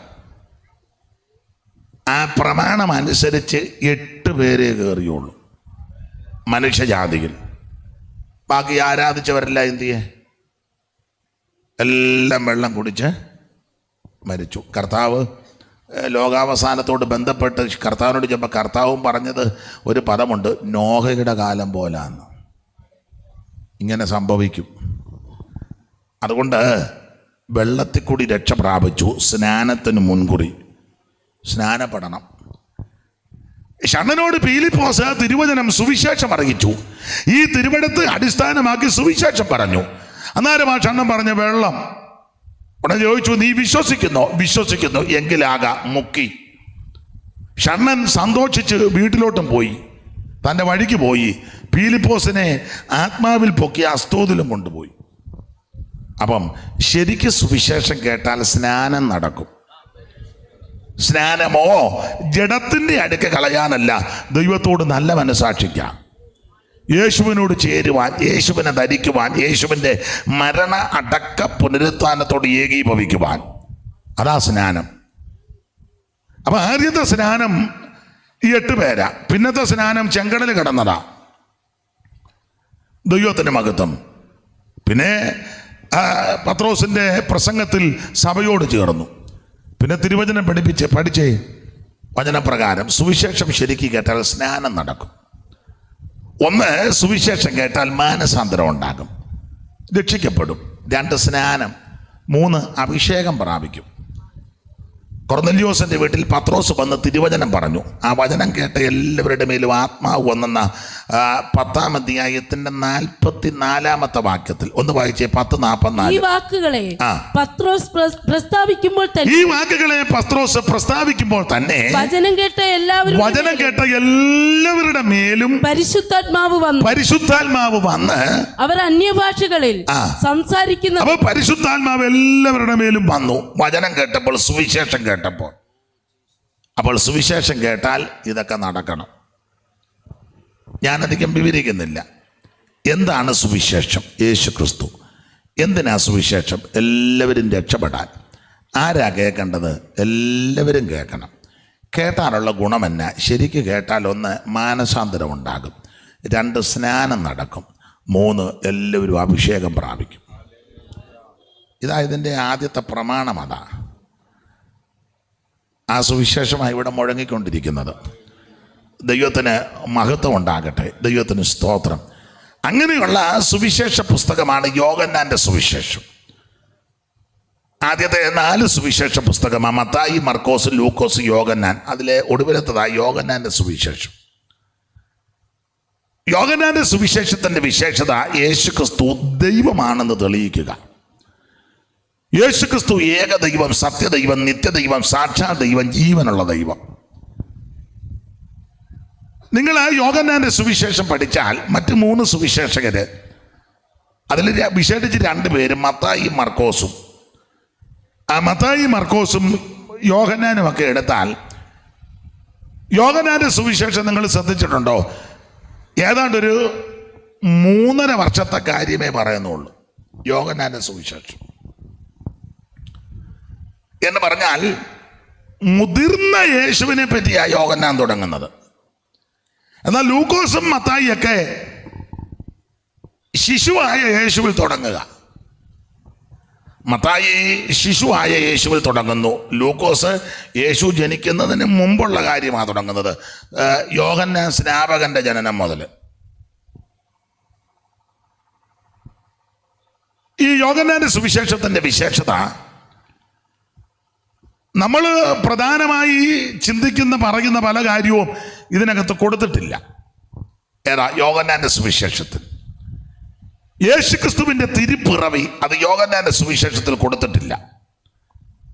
കന്യകാ സൂനുവായി ഭൂമിയിൽ അവതരിച്ച ക്രിസ്തു അത് യോഹന്നാൻ പറഞ്ഞിട്ടില്ല. 12ാമത്തെ വയസ്സിൽ പള്ളിയിൽ പോയ കാര്യം യോഹന്നാൻ രേഖപ്പെടുത്തിയിട്ടില്ല. പക്ഷെ മറ്റുള്ളവരത് സൂചിപ്പിച്ചിട്ടുണ്ട്. അവിടെ ചെന്ന് ശാസ്ത്രിമാരോടൊക്കെ തർക്കിച്ച കാര്യം യോഹന്നാൻ അതൊന്നും രേഖപ്പെടുത്തിയിട്ടില്ല. യേശുക്രിസ്തു 40 ദിവസം ഉപവസിച്ച് പ്രാർത്ഥിച്ച വിഷയം അതൊന്നും രേഖപ്പെടുത്തിയിട്ടില്ല. അങ്ങനെ നമ്മൾ വലിയ പ്രാധാന്യം കൊടുക്കുന്ന പല വിഷയവും യോഹന്നാൻ രേഖപ്പെടുത്തിയിട്ടില്ല. പക്ഷേ യോഹന്നാൻ മറ്റ് 3 പേരും പറയാത്ത ധാരാളം കാര്യം പറഞ്ഞിട്ടുണ്ട്. അതിലൊന്ന്, കാനാവിലെ കല്യാണ വീട്ടിൽ ക്രിസ്തു പച്ചവെള്ളത്തെ വീഞ്ഞാക്കി അടയാളങ്ങളുടെ ആരംഭം. രാത്രിയിൽ വന്ന നിക്കോദോമോസുമായിട്ട് കർത്താവ് സംസാരിച്ച വിഷയം. ശമരിയാക്കാരി സ്ത്രീയുമായുള്ള സംഭാഷണ പരമ്പര. പിറവിയിലെ കുരുടനെ അവൻ സൗഖ്യമാക്കിയ വിഷയം.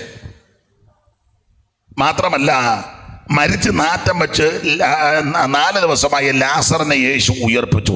ഇതെല്ലാം യോഹന്നാന്റെ സുവിശേഷത്തിൽ കൂടിയാണ് നമ്മൾ മനസ്സിലാക്കുന്നത്. കാരണം യോഹന്നാന്റെ പ്രത്യേകത യേശുവിനെ വളരെ സ്നേഹിച്ച ശിഷ്യനാണ്. അപ്പൊ തന്നെ യേശുവും വളരെ സ്നേഹിച്ച ശിഷ്യനാണ്. നിങ്ങൾ യോഹന്നാന്റെ സുവിശേഷം എടുത്താൽ യോഹന്നാൻ തൻ്റെ പേരൊന്നും വെളിപ്പെടുത്തിയിട്ടില്ല.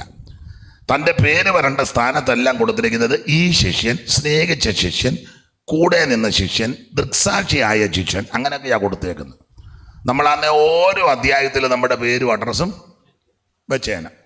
ഒത്തിരി പേരുണ്ട്, ഇന്നും അങ്ങനെ ഉള്ള ആൾക്കാരുണ്ട്. വിശ്വാസമെല്ലാം നന്നായിട്ട് പ്രസംഗിച്ച് ചടി കൊടുക്കും അക്കൗണ്ട് നമ്പർ. ഭയങ്കരമായിട്ട് വിശ്വാസം. ദൈവം അത്ഭുതം കണ്ട ദൈവമാണ്. യഹോവ ഇരേ, അതൊരു 6 പ്രാവശ്യം പറയും. യഹോവ ഇരേ, അതെല്ലാം പറഞ്ഞ് ചൊടുവിൽ ഒരു അഡ്രസ്സും കൊടുക്കും. ഇപ്പം പിന്നെ അഡ്രസ്സ് മാത്രമല്ല, ഇല്ല ഇങ്ങനെ ചെയ്യുന്നുണ്ടല്ലോ, എന്നാ അതിന് പറഞ്ഞ് ബാർകോഡ്. വിഷയം എന്നാ? വിശ്വാസം. നിങ്ങൾക്ക് മനസ്സിലാകാഴിയാണോ അതോ? യോഹന്നാൻ തൻ്റെ പേരൊന്നും വെളിപ്പെടുത്തിയിട്ടില്ല.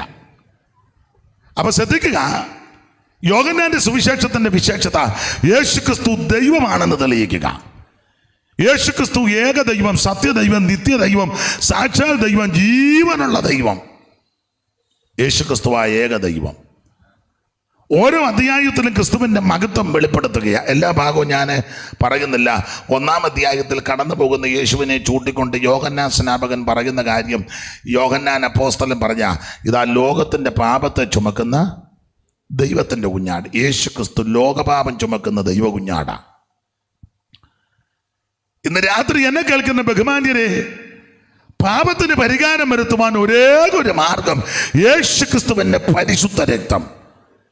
കർമ്മമാർഗം കൊണ്ടോ പുണ്യപ്രവൃത്തി കൊണ്ടോ ദാനധർമ്മം കൊണ്ടോ മറ്റ് ആചാരാനുഷ്ഠാനങ്ങൾ കൊണ്ടൊന്നും പാപം പരിഹരിക്കത്തില്ലെന്നാണ് ഈ പുസ്തകം പഠിപ്പിക്കുന്നത്. ഈ പുസ്തകം പഠിപ്പിക്കുന്നത് അതങ്ങനെ തന്നെയാ.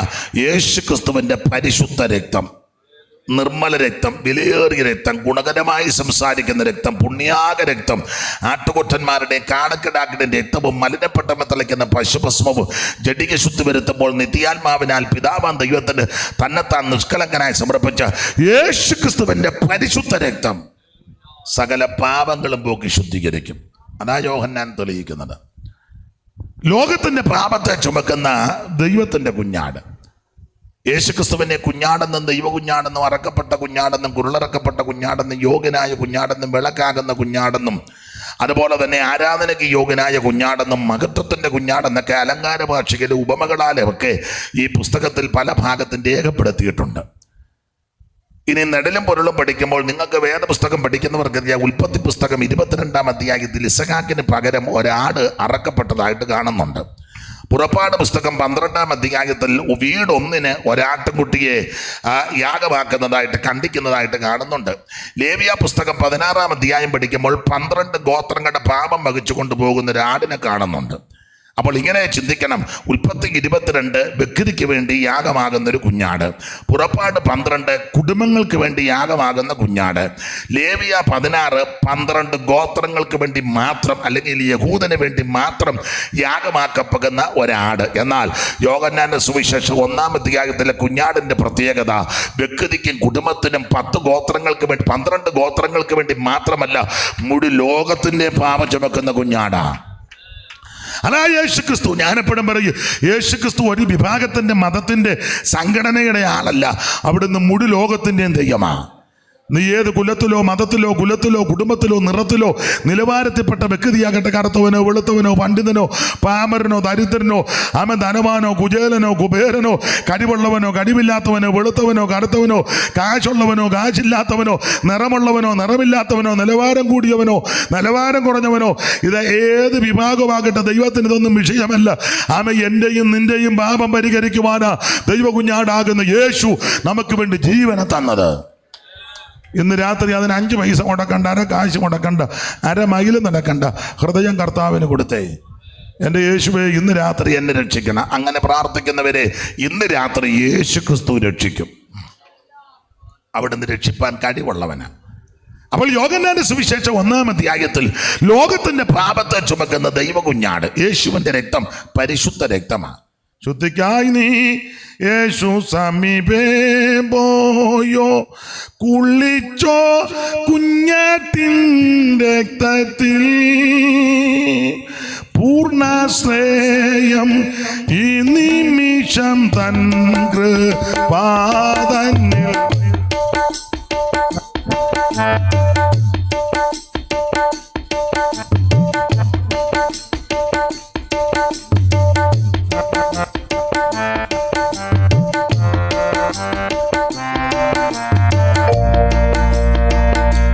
ശുദ്ധിക്കായി നീ യേശു സമീപേ പോയോ, കുളിച്ചോ കുഞ്ഞാട്ടിൻ രക്തത്തിൽ,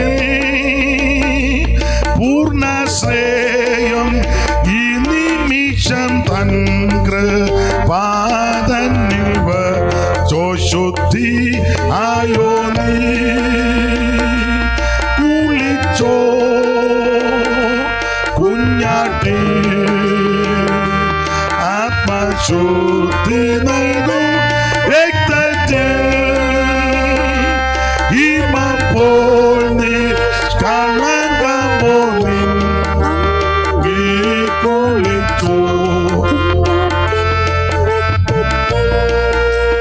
ഇന്ന് രാത്രി യേശു ക്രിസ്തുവിന്റെ പരിശുദ്ധ രക്തം സകല പാപങ്ങളും പോക്കി നമ്മെ ശുദ്ധീകരിക്കും.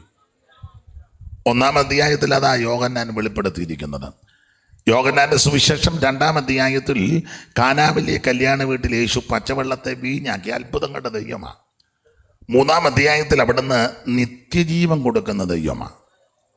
4-ാം അധ്യായത്തിലേക്ക് വരുമ്പോൾ അവിടുന്ന് ആത്മാവാകുന്ന ദൈവമാണ്. ഐത്തോച്ചാടനമൊക്കെ നടത്തിയ യേശു മുമ്പോട്ട് യാത്ര ചെയ്തത് ശമരിയായിൽ കയറി ആ സ്ത്രീയോട് വെള്ളം ചോദിച്ചു. അയിത്തമുള്ള കാലം അയിത്തം. ഈ സുവിശേഷം കൊണ്ടേ ഇതൊക്കെ മാറുകയുള്ളൂ. അതവിടെ തെളിയുന്നത്. അല്ലെങ്കിൽ കേരളത്തിലെ നമ്മുടെ ഇന്ത്യയുടെയൊക്കെ ചരിത്രം എടുത്ത് സുവിശേഷം വന്നതുകൊണ്ടായി അയിത്തത്തിനൊക്കെ ഒത്തിരി വ്യത്യാസം വന്നേ. ഒന്നിച്ചൊരു പള്ളിയിൽ ഇരിക്കുകയും ആരാധിക്കുകയും അടുത്തിരിക്കുകയും ഒരു കസേരയിലൊക്കെ ഇരിക്കുകയും ഭക്ഷിക്കുകയും അതെല്ലാം സുവിശേഷം വന്നതുകൊണ്ടാണ്. ഒരു കാലത്ത് എല്ലാവർക്കും എല്ലായിടത്തും ചെല്ലാനും എല്ലാ വീട്ടിൽ കയറാനും ഒന്നിച്ചിരിക്കാനും അടുത്തിരിക്കാനും ഒന്നും അനുവദിക്കത്തില്ലായിരുന്നു. ഇപ്പോഴും അങ്ങനെയുള്ള ചില ഇടങ്ങളൊക്കെ ഉണ്ട്. ചിലയിടത്ത് ഇപ്പോഴും ചിലരെ കയറ്റത്തില്ലല്ലോ. ചിലർ കയറുമെന്നൊക്കെ പറയുന്നുണ്ട്. കയറ്റുമോ എന്നുള്ളത് നിങ്ങൾക്കൊന്നും പിടി കിട്ടുന്നില്ല. ഒരു ദിവസം ഞാൻ പോകുമെന്നോ ചെല്ലുമെന്നോ എന്നാലും അവർ പറഞ്ഞു മിക്കവാറും ഞങ്ങൾ കയറ്റുന്നതിനെ. അവിടെ ഉള്ളവർ തന്നെ കയറിയിട്ട് പിന്നെയും പ്രശ്നമാണ്.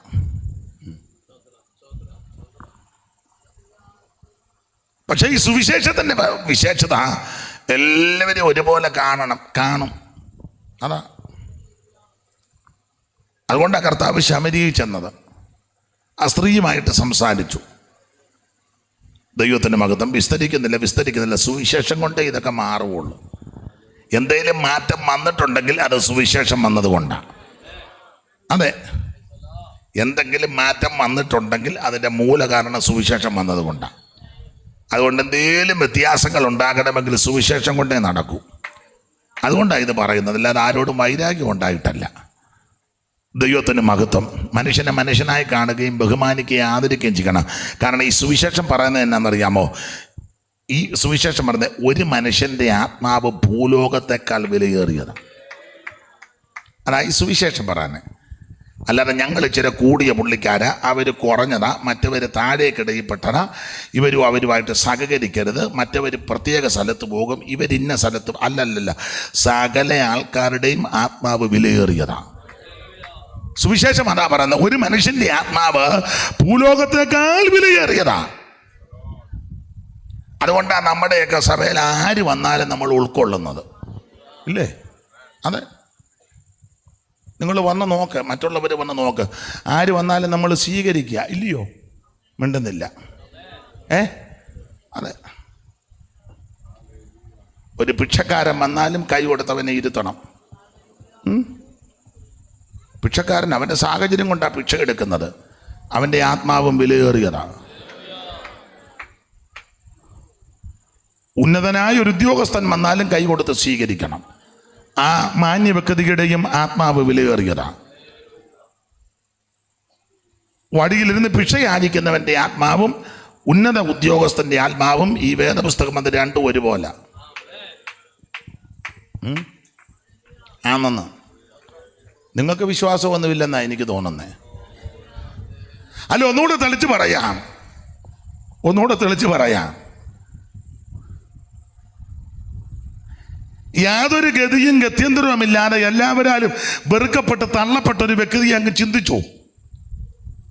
ആർക്കും വേണ്ട, കാണാനും ചന്തമില്ല, വിദ്യാഭ്യാസവുമില്ല, കുലീനതയൊന്നുമില്ല, യാതൊരു ഗതിയും ഗത്യന്തരവുമില്ല. ആ വ്യക്തിയുടെ ആത്മാവും ബഹുമാനപ്പെട്ട കേരള മുഖ്യമന്ത്രി പിണറായി വിജയൻ്റെ ആത്മാവും രണ്ടും ഒരുപോലെ വിലയേറിയതാണ്. അതായത് സുവിശേഷത്തിൻ്റെ വിശേഷത. ഇവിടെ സാധാരണക്കാരനായ ഒരു മനുഷ്യൻ്റെ ആത്മാവും ബഹുമാനപ്പെട്ട നമ്മുടെ ഇന്ത്യൻ പ്രധാനമന്ത്രി നരേന്ദ്രമോദിജി അവരുടെ ആത്മാവും രണ്ടും ഒരുപോലെ വിലയുള്ളതാണ്. അതായത് സുവിശേഷത്തിൻ്റെ വിശേഷത. മനസ്സിലായോ? അമേരിക്കൻ പ്രസിഡന്റ് അങ്ങനെയാണെന്നല്ലോ പറഞ്ഞു കൊടുക്കുന്നത്. ലോകത്തിലെ പ്രധാനപ്പെട്ട പുള്ളിയാന്ന എല്ലാം വെച്ചേക്കുന്നത്. അങ്ങനെ വെച്ചേക്കുന്നത് എന്നാ പറഞ്ഞാൽ അമേരിക്ക ആയിക്കോട്ടെ. അമേരിക്കൻ പ്രസിഡന്റിൻ്റെ ആത്മാവും ഇവിടെ സാധാരണ ഒരു മനുഷ്യൻ്റെ ആത്മാവ് രണ്ടും ഒരുപോലെ. അങ്ങനെ ഈ പുസ്തകം പഠിപ്പിക്കുന്നത്, ഈ വേദപുസ്തകം അങ്ങനെ പഠിപ്പിക്കുക. അതാ സുവിശേഷത്തിൻ്റെ വിശേഷത. രണ്ടുപേര് വന്നാലും കൈ കൊടുത്ത് നമ്മൾ സഭയെ സ്വീകരിക്കും. അങ്ങനെ സ്വീകരിക്കണം.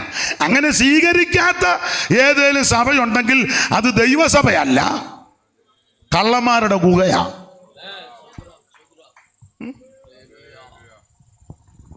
ഭിക്ഷക്കാരൻ മാനസാന്തരപ്പെട്ട് യേശുവിനെ സ്വീകരിച്ചു വന്നാൽ കൈ കൊടുത്ത് അവനിരിക്കാൻ സീറ്റ് കൊടുക്കണം. അമേരിക്കൻ പ്രസിഡന്റും ട്രംപ് രക്ഷിക്കപ്പെട്ട് നമ്മുടെ കൂട്ടായ്മയ്ക്ക് വരാൻ കൈ കൊടുത്ത് പുള്ളിയെയും ഇരുത്തണം. രണ്ടുപേരുടെ ആത്മാവ് വിലയേറിയതാ. അതാ ഈ സുവിശേഷത്തിൻ്റെ വിശേഷത.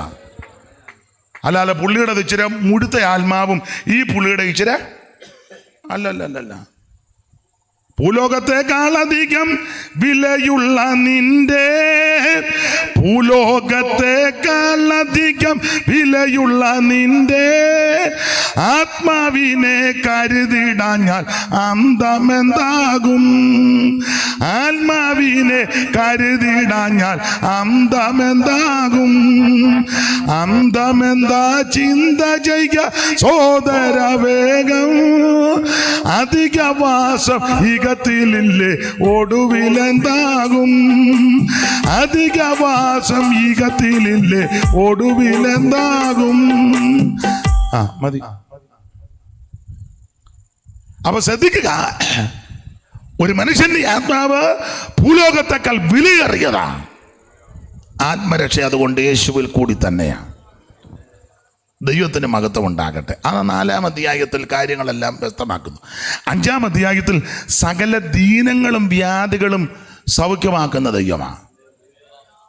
പുസ്തകം അങ്ങനെ പഠിപ്പിക്കുന്ന പ്രത്യേക രോഗം മാത്രമല്ല, മുഴ തന്നെ മാറ്റുന്ന ആൾക്കാരുണ്ട്, വയറ്റുവേദന മാത്രം മാറ്റുന്ന ഓരോ സ്പെഷ്യലിസ്റ്റുകളാണ്, തലവേദന മാത്രം മാറ്റുന്ന ആൾക്കാർ ഉണ്ട്, ഞൊണ്ട് തന്നെ മാറ്റുന്ന ആൾക്കാർ സ്കെയിലെടുത്ത് പിടിക്കുക, നീളം വെച്ച് വന്ന് ഓരോരുത്തരുണ്ട്. അയ്യോ, ഈ തിരുവചനം പഠിപ്പിക്കുന്നത് സകല രോഗത്തെയും സൗഖ്യമാക്കും. പനി മാത്രമല്ല, ബ്രെയിൻ ട്യൂമറും സൗഖ്യമാകും. ഷുഗറിൻ്റെ പ്രോബ്ലം മാത്രമല്ല, ക്യാൻസറും സൗഖ്യമാകും. കിഡ്നി പ്രോബ്ലം മാത്രമല്ല, ഹാർട്ടിൻ്റെ പ്രോബ്ലവും മാറും. നിന്റെ ശരീരത്തെ ഏതെല്ലാം രോഗം നിന്നെ അലട്ടുന്നുണ്ടോ അതിന് മുഴുവനും സഭയ്ക്ക് തരുവാൻ കഴിവുള്ളവനായ യേശു. ഞാൻ നിന്നെ സൗഖ്യമാക്കുന്ന യഹോവ, അവിടുത്തെ അടിപ്പടരാൽ സൗഖ്യം വന്നുപിരിക്കുന്നു. പുസ്തകം പഠിപ്പിക്കുന്നത് യഹോവ നിന്റെ അകൃത്യമൊക്കെ ഈ മോചിക്കും, സകല രോഗത്തെ സൗഖ്യമാക്കും. Praise the Lord, praise the Lord. നമ്മുടെ പാപങ്ങൾ ഒത്തമിതം പരൻ പകരം നമ്മോടു പ്രവർത്തിക്കുന്നില്ല. നമ്മുടെ പാപങ്ങൾ ഒത്തമിതം പരൻ പകരം നമ്മോടു പ്രവർത്തിക്കുന്നില്ല. വാനം ഭൂമിക്കുമേൽ ഉന്നതം പോലെ തന്റെ ഭക്തർമേൽ ഉന്നതം തന്നെ. വെറും പൊടി അവനോർ തീടുന്നു. എൻ മനമേ ദിനം വാഴ്ത്തുക നീ എന്റെ സർവാന്തരംഗമേ യഹോവയെ. എൻ മനമേ ദിനം വാഴ്ത്തുക. അപ്പൊ ശ്രദ്ധിക്കുക, സകല രോഗത്തെയും അവിടുന്ന് സൗഖ്യമാക്കും. യോഹന്നാന്റെ സുവിശേഷം 5-ാം അധ്യായത്തിൽ അതാ കാണുന്നത്, സകല ദീനങ്ങളും വ്യാധികളും പുറപ്പിക്കുന്ന ദൈവം. 6-ാം അധ്യായത്തിലേക്ക് വരുമ്പോൾ സ്വർഗത്തിൽ നിറങ്ങുമെന്ന ജീവന്റെ അപ്പം, ആ വിഷയം, ആ ജീവന്റെ അപ്പം. 6-ാം അധ്യായം, നമ്മൾ 6-ാം അധ്യായത്തിൻ്റെ 49-ഉം 50-ഉം വാക്യങ്ങളാണ് വായിച്ചത്. അപ്പോൾ 6-ാം അധ്യായത്തിൽ സ്വർഗത്തിൽ നിറങ്ങി വന്ന ജീവന്റെ അപ്പം. അപ്പോൾ ഈ ജീവന്റെ അപ്പം സ്വർഗത്തിൽ നിറങ്ങി വന്ന്, എന്നാൽ പിതാക്കന്മാരാകുന്ന യഹൂദജനം, ഇസ്രായേൽ മക്കൾ മരുഭൂമിയിൽ മന്ന തിന്നു. 2 അപ്പം, ഒന്ന് മരുഭൂമിയിൽ ലഭിച്ച അപ്പവും 2 സ്വർഗത്തിൽ നിറങ്ങി വന്ന അപ്പവും. എന്നാൽ അവിടെ പറയുക, ആ അപ്പം തിന്നവർ, ഏതാ? മരുഭൂമിയിൽ മന്ന തിന്നവരെല്ലാം മരിച്ചുപോയി. എന്നാൽ കർത്താവ് പറയുക, ഈ അപ്പം തിന്നുന്നവനോ. ഇനി 49-ഉം 50-ഉം വാക്യം ഒന്നുകൂടെ ഒന്ന് വായിച്ചേ. നിങ്ങളുടെ പിതാക്കന്മാർ മരുഭൂമിയിൽ മന്ന തിന്നിട്ടും മരിച്ചുവല്ലോ. നിങ്ങളുടെ പിതാക്കന്മാര് മരുഭൂമിയിൽ മന്ന തിന്നിട്ടും മരിച്ചുവല്ലോ. മരിച്ചു. ശ്രദ്ധിച്ചേ, മരിക്കണം. അല്ല, മരിച്ചില്ലേ പ്രശ്നമാ. രണ്ട് വശവും പറയണമല്ലോ. മരുഭൂമിയിൽ മന്ന തിന്ന നിങ്ങളുടെ പിതാക്കന്മാരെല്ലാം മരുഭൂമിയിൽ മരിച്ചു. അതിന് മരിക്കാൻ പല കാരണമുണ്ട്.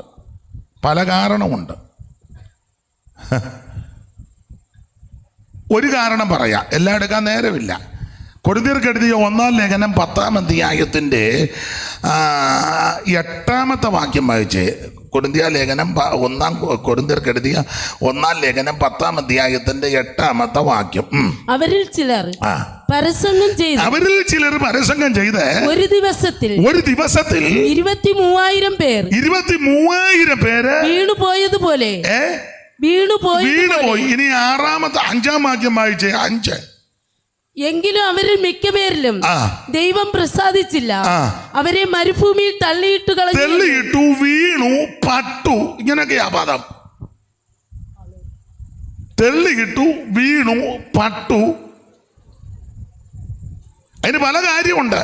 ആ അധ്യായത്തിൽ 10-ാം അധ്യായത്തിൻ്റെ 1 മുതൽ വായിക്കുമ്പോൾ സഹോദരന്മാരെ, നമ്മുടെ പിതാക്കന്മാരെല്ലാം മേഘത്തിന് കീഴിലായിരുന്നു. മേഘത്തിലും സമുദ്രത്തിലും സ്നാനമേറ്റ് മോശയോട് ചേർന്നു. എല്ലാവരും ഒരേ ആത്മീയ ആഹാരം തിന്നു. എല്ലാവരും ആത്മീയ പാനീയം കുടിച്ചു. അവരെ അനുഗമിച്ച് ഈ ആത്മീയ പാറയെന്നല്ലോ അവർ കുടിച്ചത്. ആ പാറ ക്രിസ്തുവാകുന്നു. എങ്കിലും മിക്ക പേരിലും ദൈവം പ്രസാദിച്ചില്ല. അവരെ മരുഭൂമിയിൽ തെള്ളിയിട്ട കാര്യം നിങ്ങൾ അറിയാതെ ഇരിക്കുന്നതെന്ന് ആഗ്രഹിക്കുന്നു. അടുത്ത പാദം വായിച്ചേ. ഇത് നമുക്ക് ദൃഷ്ടാന്തമായി സംഭവിച്ചിരിക്കുന്നു. അവർ മോഹിച്ചതുപോലെ. അപ്പൊ ഈ മരുഭൂമിയിൽ ഇവര് ഈ മന്ന തിന്നിട്ട് മരിച്ചു പോകാൻ കാര്യം ഒന്ന് മോഹം. എന്തോ മോഹമാ? ദുർമോഹം. അടുത്ത പദം വായിച്ചേ. അവർ മോഹിച്ചതുപോലെ നാമും ദുർമോഹികൾ. അപ്പൊ ഈ മന്ന തിന്നവരും മരിച്ചുപോയി. ആ ഭാഗത്ത് 5 കാര്യമാ മരിക്കാൻ കാര്യം. 1, ദുർമോഹം. ദൈവമക്കൾക്ക് ദുർമോഹം ഉണ്ടാകരുത്. മോഹങ്ങൾ ജനിക്കുമാറ് ജഡത്തിനായി മിണ്ടുന്നില്ല. ചിലക്ക് ഭയങ്കര ആഗ്രഹമല്ലേ മോഹം. വിഷയഭോഗങ്ങളാലില്ലോരു തൃപ്തി. എത്ര കിട്ടിയിട്ടും തൃപ്തി വരുന്നില്ല. ചങ്ങലയിലും ചങ്ങല ഭയങ്കരം. ചങ്ങല തളപ്പിങ്കൽ നിൽക്കുമേകത്രപത്തൻ. ചങ്ങല കൊണ്ട് ബന്ധിക്കിൽ അളർക്കൻ പോലെ ആശകൾ തോറും ഓടി നടക്കുന്നില്ല എന്നെ. അതിനാൽ ആയുസ്സിന്റെ നശ്വരതയും പാപകൃതിയും വിഷയഭോഗങ്ങളാലില്ലോരു തൃപ്തി. യവസുഷരവും പിന്നെ പാത്രവും ഉടഞ്ഞു പോവും. ആരോട് പറയാൻ? ചങ്ങലയിലും ചങ്ങല ഭയങ്കരം. ചങ്ങല ഭയങ്കരമാ, അതിലും ഭയാനകമാ ചങ്ങല. മോഹം.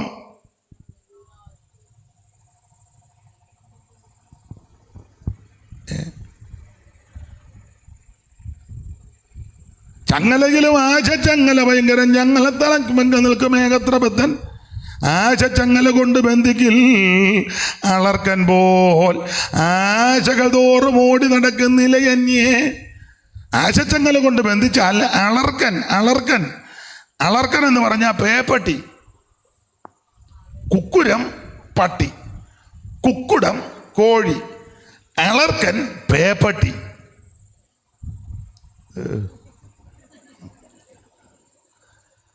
ഈ മോഹങ്ങൾ ദുർമോഹം അകത്തോട്ട് കയറിയാൽ പേപ്പട്ടി നടക്കുമ്പോൾ നടക്കും. കണ്ടിട്ടില്ലേ ജല്ലിൽ പോകുന്നേ പേപ്പട്ടി? നിങ്ങൾ പേപ്പട്ടിയെ ശ്രദ്ധിച്ചിട്ടുണ്ടോ? ഒന്നും ശ്രദ്ധിക്കത്തില്ല. വാലുമൊക്കെ താത്ത് നാക്കുമൊക്കെ നീട്ടി ഇങ്ങനെ അങ്ങ് നടക്കുക. ആരെ കണ്ടാലും കടിക്കും.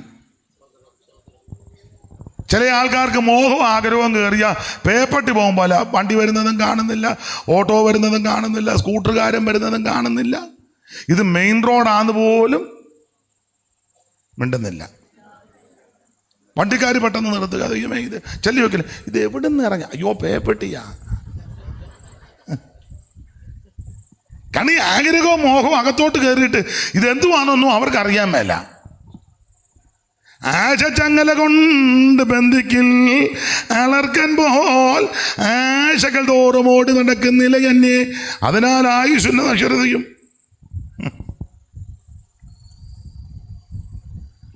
ഞാൻ സമയം വന്നത് സമയം ഒരു 5 മിനിറ്റ് കൂടെ എടുക്കാവോ?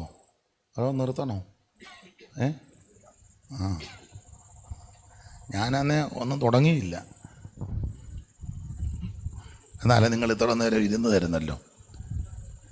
അപ്പൊ ഈ മോഹങ്ങൾ അകത്തോട്ട് കയറിയാൽ നശിക്കും, പട്ടുപോകും. നിങ്ങളുടെ പിതാക്കന്മാര് മരുഭൂമിയിൽ മന്ന നിന്നിട്ടും മരിച്ചു. മരിക്കാൻ കാര്യം ഇതാ. ആവശ്യമില്ലാത്ത ആഗ്രഹങ്ങൾ, മോഹങ്ങൾ. അപ്പം ദൈവമക്കള് ഇങ്ങനെയുള്ള വികാര മോഹങ്ങളെ പിടിച്ചടക്കണം.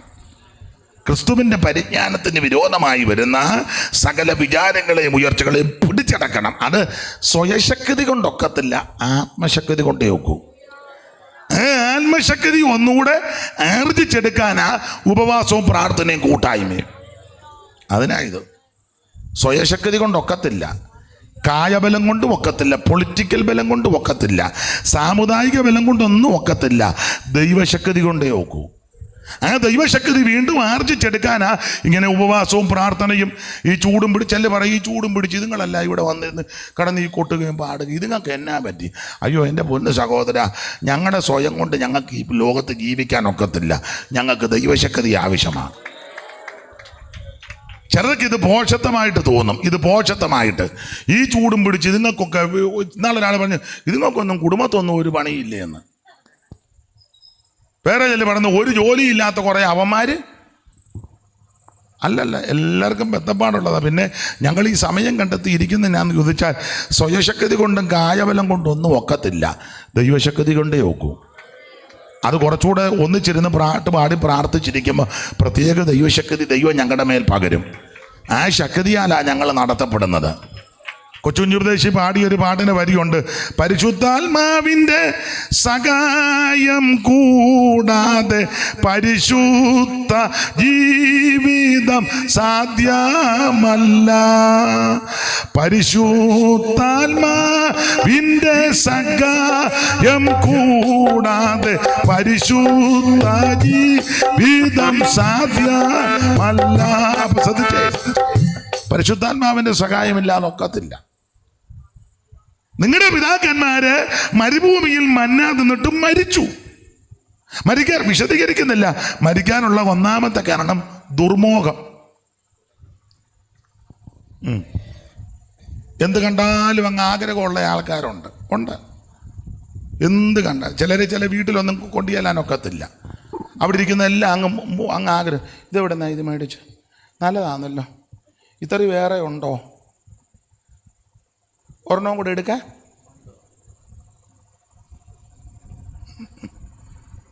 മനസ്സിലാകുന്നില്ലല്ലയോ?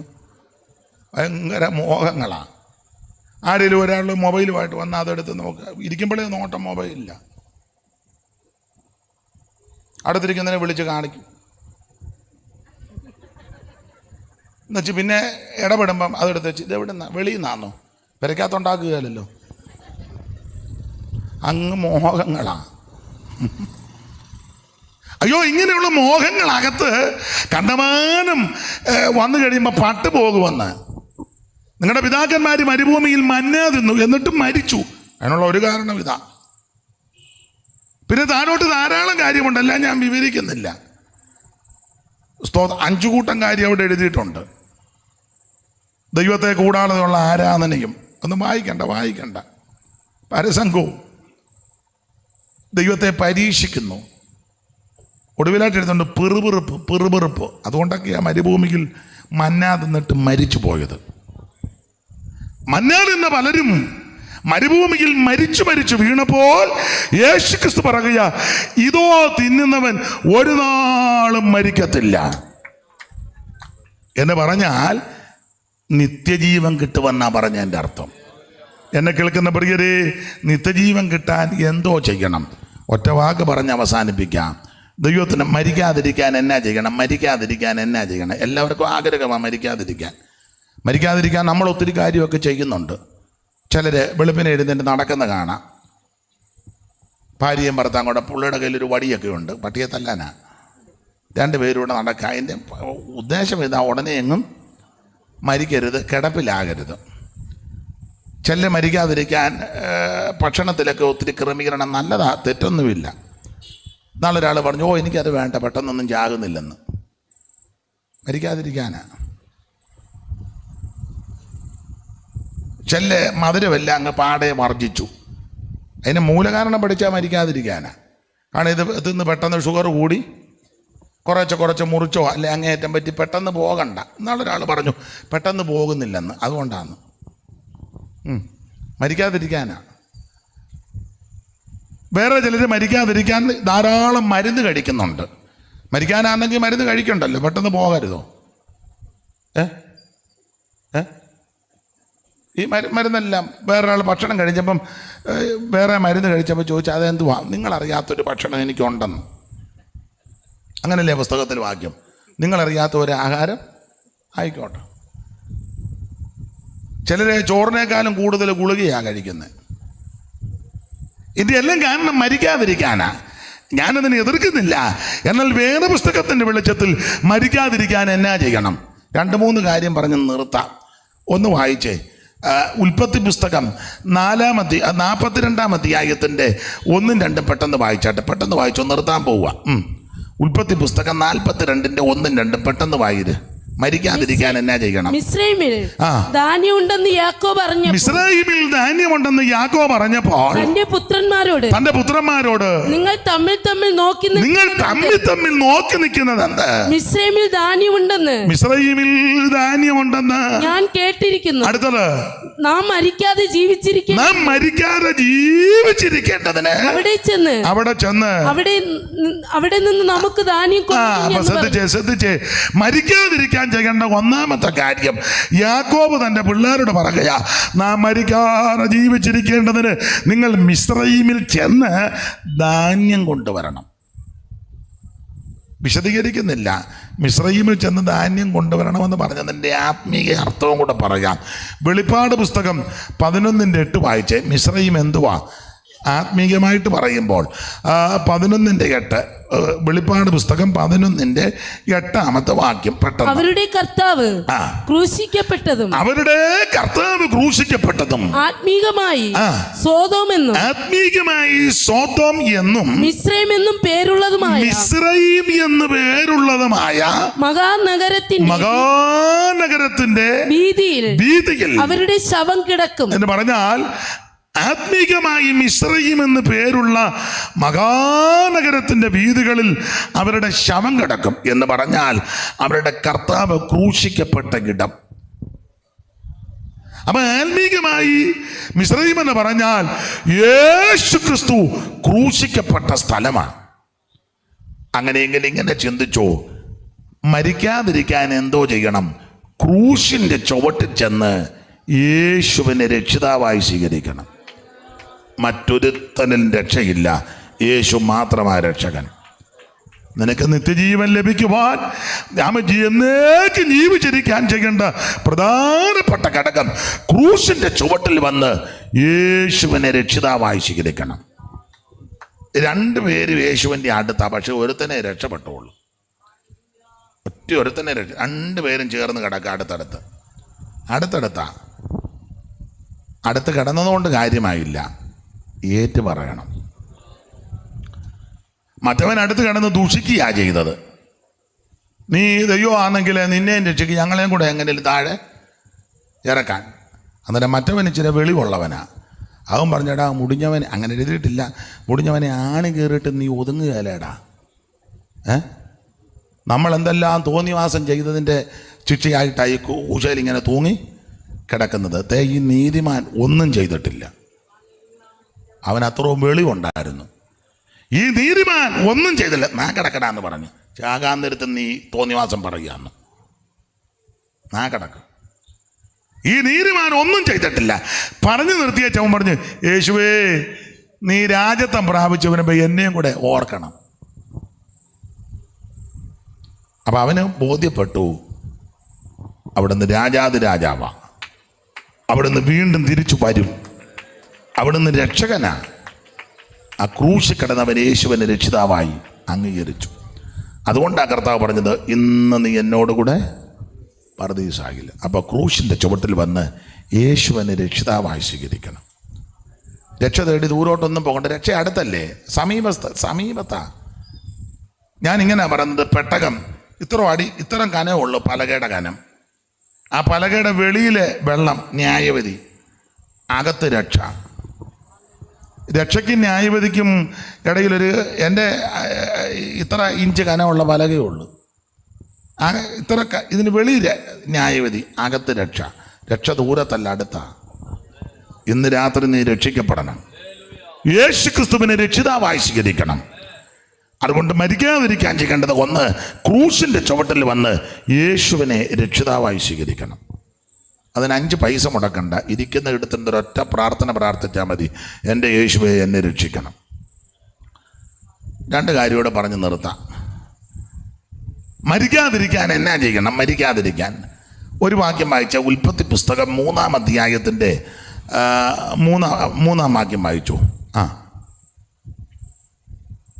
എന്നാൽ നിങ്ങൾ മരിക്കാതിരിക്കേണ്ടതിന്